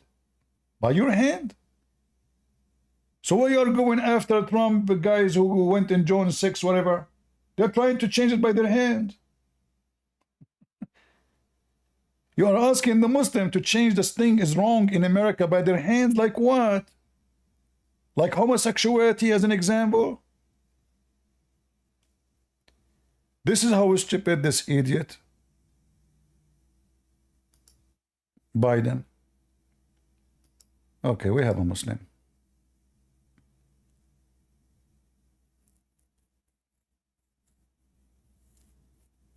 All right, Yahya. Assalamu alaikum. Wa alaikum assalam. What does that mean, my friend? You don't know what it means? Aren't you Arab? Well, you tell me. I don't have to. You're an Arabic scholar. No, you have to tell me. I'm learning. What assalamu alaikum mean? You're a scholar of Arabic. You know what it my means. friend, I'm asking you. I mean, are we going to play games now? I'm asking you because I have a purpose from this question. I want people to learn. So you tell us you are the Muslim. Okay. Question means peace be upon you. All right. So why the angel, when he came to Muhammad first time, never said to him, Assalamu alaikum? Sorry, repeat that. Why the angel who came to Muhammad first time, Jibreel, never said to him, Assalamu alaikum? What kind of question is that? You said to me, Assalamu alaikum, and I am nobody. I'm not a prophet.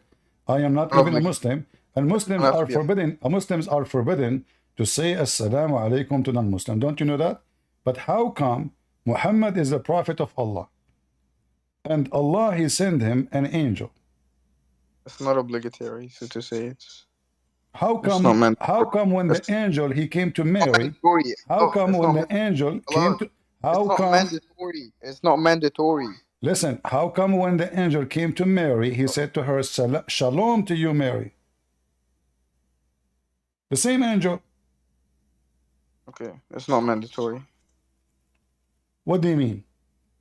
You don't have to. It's not. You're not gonna get punished if you don't say it. I thought in Islam it is a must to say Assalamu alaikum. I was gonna say Assalamu alaikum, Christian princess, but I remember that every time you cry. No, every time I get you busted and I show you your prophet wearing red panty. Show me a hadith that doesn't. No, I show you that your prophet is a princess. This is why you don't repeat it again. Because if you say it, then I will show you your prophet doing eyeliner, wearing women clothing, and men kissing his balls. What? Why are you lying? No, okay. I gave you the hadith last time. You refused to read it. Okay, the man was kissing where? Here we go. I will go there. I didn't refuse to. The man, when the man, he was kissing your prophet, he was kissing him where? Do you know what kashhatu mean? You tell me. Do you know what side? On the side? The side? Okay, where exactly? Where? What'd you say? Where? You said the side. What side? That's all it says, side. This is the translation. Yeah, kashhatu. I thought what kashhatahu? It doesn't say it. There's no Arabic word is kashhatahu. What are you making you Arabic now? Go in the Arabic. It says in Arabic kashhatahu. Kashhu. Kashhaw, but you said kashhatahu. You're a scholar of Arabic. You should know. So now I'm asking you. Okay, the guy is that normal between Arab Muslims to kiss men kissing men down their belly? I mean, ask any Arab Muslim, would you kiss the Prophet? Would you kiss the Prophet? They will say yes. Yeah, you will kiss his penis? It doesn't say that. Don't lie. You're being dishonest. So what the difference? You are going down. Why you are going down? It doesn't say going down. You're lying. Why you are kissing? Why he left your prophet? He left up your prophet. He left up his clothing. He is naked now. And the man he embraced him. The man he embraced him. And now he is kissing down his belly. Why he is kissing him there, and why your prophet left up his shirt? Okay, again, you're making things up deliberately because you're a deceiver. Can you tell me what I made up? You started saying, oh, they start kissing him, going down and kissing him on the penis because you're a liar. Okay, hold on. Okay, hold on. Hold on. Okay, hold on. Can you tell us where he was kissing him exactly? Kashhaw. Do you know what kashhaw is? Tell me where it is. You tell me what it is. Sure, who telling me? You said side. Where is this? What side mean? Kissing him on the penis and stuff. So where is kashhaw? What is kashhaw? You tell me. Huh? You tell me. You're the one making claims, right? Okay. I say down his pubic area. No, that's wrong. So where it is? Tell me. Okay, you tell me. I will take your word. No, you wouldn't. You wouldn't. You're ignorant. Okay, you tell me where. You wouldn't take my word. Is it the belly button? Is it the belly button? Is it the belly button? It's somewhere like on the body. But it's, no. Guys, is somebody in the body? Where in the body? Is it the belly button? I don't know. But it's not. Okay. It's nowhere. Is it his nipples? Is it his nipple? No. Okay, tell me where then. Just translate it.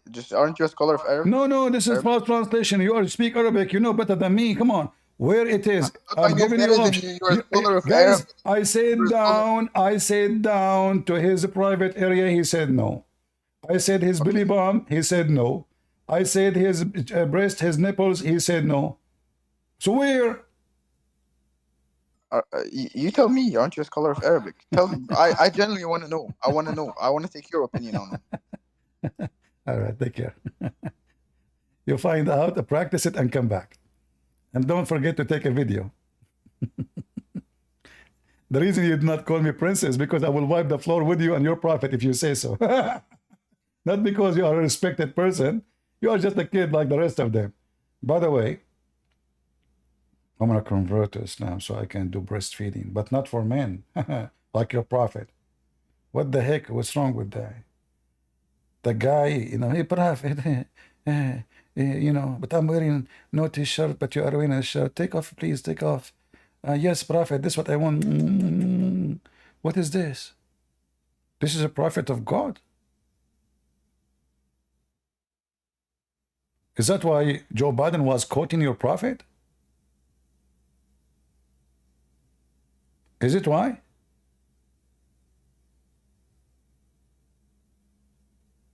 I have no time for kids. Bring me a shake, you know. You tell me I don't know. Suddenly you do not know. And why men they will do that? Why in the world two men they will do such a behavior?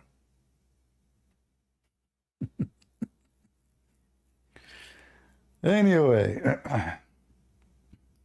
next.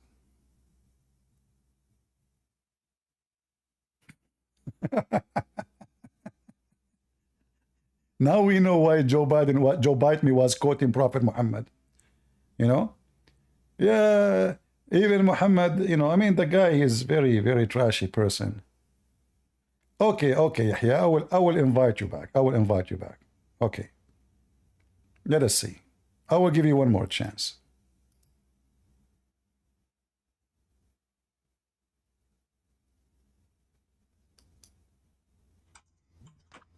Listen. Why you keep kicking me? Okay, hold on. One last challenge. One last challenge. No. One last challenge.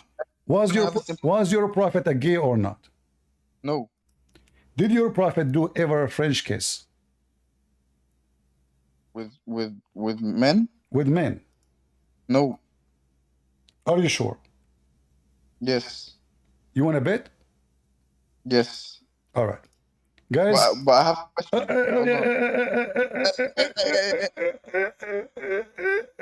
You don't allow me to ask no, questions. I will allow you. Just wait. And we are betting here. You see, here we go. Every time All right, hold on. Is that your prophet putting his saliva in the mouth of the person, of a man? Go on the Arabic. What? Go on the Arabic. Go on the Arabic. Here we go. Read in Arabic. You're a prophet. You're a prophet. You're a prophet. Not in the. Hold on. Let me show you. Well, okay, you're changing the hadith. No, I'm not. The same. All of them are the same. All of them are the same. Look. Why did you not want to go on? Look. This is your prophet. This is your prophet. He is putting saliva. He is putting saliva. Go on the hadith and show it. You want the hadith? Press back. No, the Arabic. The Arabic. Okay, go. Read it. Where's the Arabic? What? Okay. عن جابر.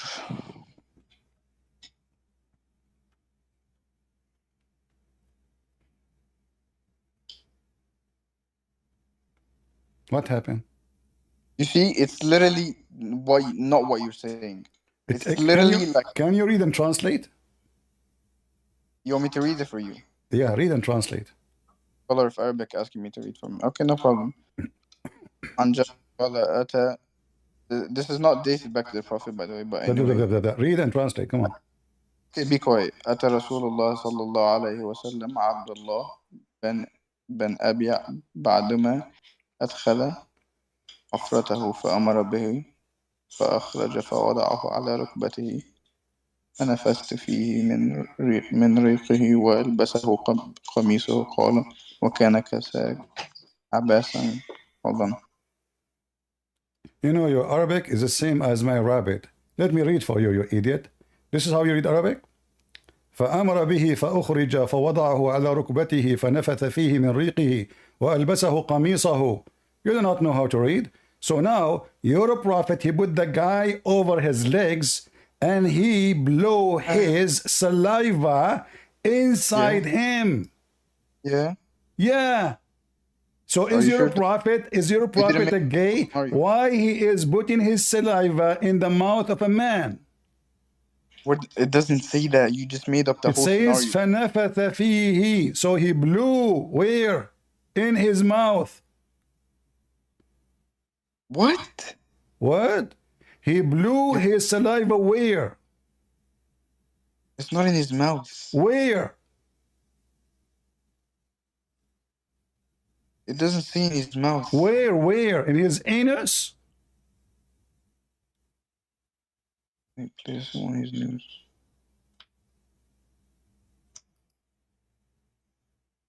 It's about his shirt. Shirt? What shirt? Go back on the Arabic. Why you No, keep going idiot, on the guy is naked. He clothes him with his shirt. Your prophet now getting naked. He took off his shirt and he rubbed it on the man.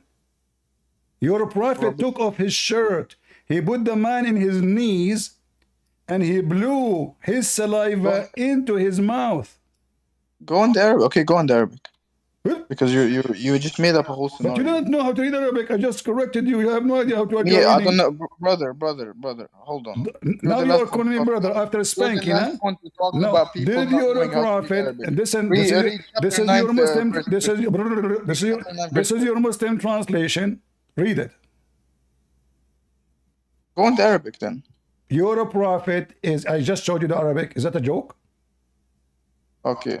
Placed him on the knees, blew some of his saliva into him, and clothed him with his shirt. He said that. He said that he had clothed Abbas with his shirt. What about it? It doesn't. You made it worse than it. You misinterpret shit. Guys, did you hear what he say? You made it worse than it is. That means it's really ugly. No, that's why you do it. He just admitted that it is really bad. No, I was gonna say you made it worse. You just said you made it worse than it is. Which means it is really bad. Okay, explain to the audience why your prophet put in his saliva whatever is in this man. Go ahead. Saying what? Why he put his saliva? Uh-huh. I don't know. You don't know? Do whatever you want. Okay, the prophet, you do whatever you want. It's what's it called? Sacred saliva. Are you sure this is not Secret Service? Secret Service is where you should learn Arabic. I just taught you how to read Arabic. You do not know how to read Arabic. You're an idiot. Hold on. So you're a prophet. Just get out of here. I will be merciful on you and kick you out. Honestly, just for your mercy. Embarrassing. I'm just saving your ass. The prophet, you do as you wish. Put him on my legs, okay? Put him in my legs. Open your mouth.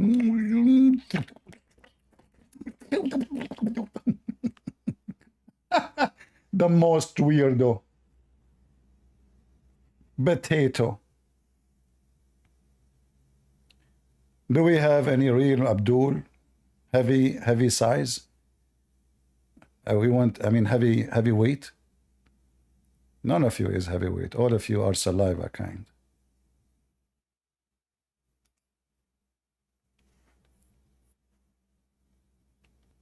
In fact, I have this already in my coming book written already. Show the madness of Muhammad. Anyway, yeah, Muhammad, he sucked the tongue. He licked Osama. He licked his face. A man licking the face of a boy. And then look what he said. He said, I wish Osama was a girl, so I will dress him until he grow and marry him out. The guy is looking at the boy as a girl. He is licking his face as if he's a dog. Anyway.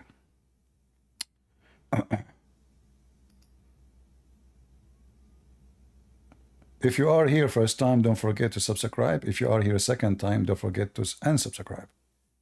We appreciate the people who unsubscribe more than those who subscribe. Let me introduce myself to you in case you are first time here. I'm a black, blonde, African American from Japan, but yet I'm an Arab. The same as the Prophet Muhammad. He have nothing to do with Abraham, yet he is from Ishmael. That's what they say to you in your church. Your ignorant priests, who they become like mullahs, flying in the top of flying carpet. They put words, nobody knows where they are getting it from. It's time to spank those priests too. All right? So I'm not going to keep you longer. We have a good time. I would try to come back again tonight if I could. But I want to give you a chance to, you know, take a shower. Otherwise, guys, we will stay here for 12 hours. And many of you will face divorce case with his wife. She will get upset. You are staying with this guy, listening to him for the last 6 hours. You know, you are, you know, I have no need for you. Bye, you know. You will find yourself homeless. Your shoes is in the inside. The key in the car is inside. Please give me the car, at least the key, you know. Get out of here. I don't want to see your face. All of this because you are watching my videos. I'm warning you. You know, for the best insurance, convert to Islam so you can receive the saliva of Prophet Muhammad. And the second, the Prophet, he put his saliva in your mouth, you are saved, brother. His saliva will save you from hell. The saliva of a Prophet Muhammad can cure you from any disease, including your mother-in-law. Try it. All right, guys. I want to say thank you. God is good. So is Jesus. And we will be back soon, I hope, maybe today or tomorrow. Don't forget, you can always, to find me, you can find, because YouTube might delete our videos, our page anytime. Always you can go to Patreon. It's for free. You do not need to donate. There you will find the update where I'm going to go live. So in case one day we lost our channel, which is very possible because YouTube, they love me a lot, you know. They are in love actually with what I do. I cannot tell you how much. So in case this has happened, you know how to find me. You go to Patreon, and that will be the easiest way to reach where I will be. So God bless you. God is good. So is Jesus. And in his name we are victorious over the devil Muhammad and over every devil.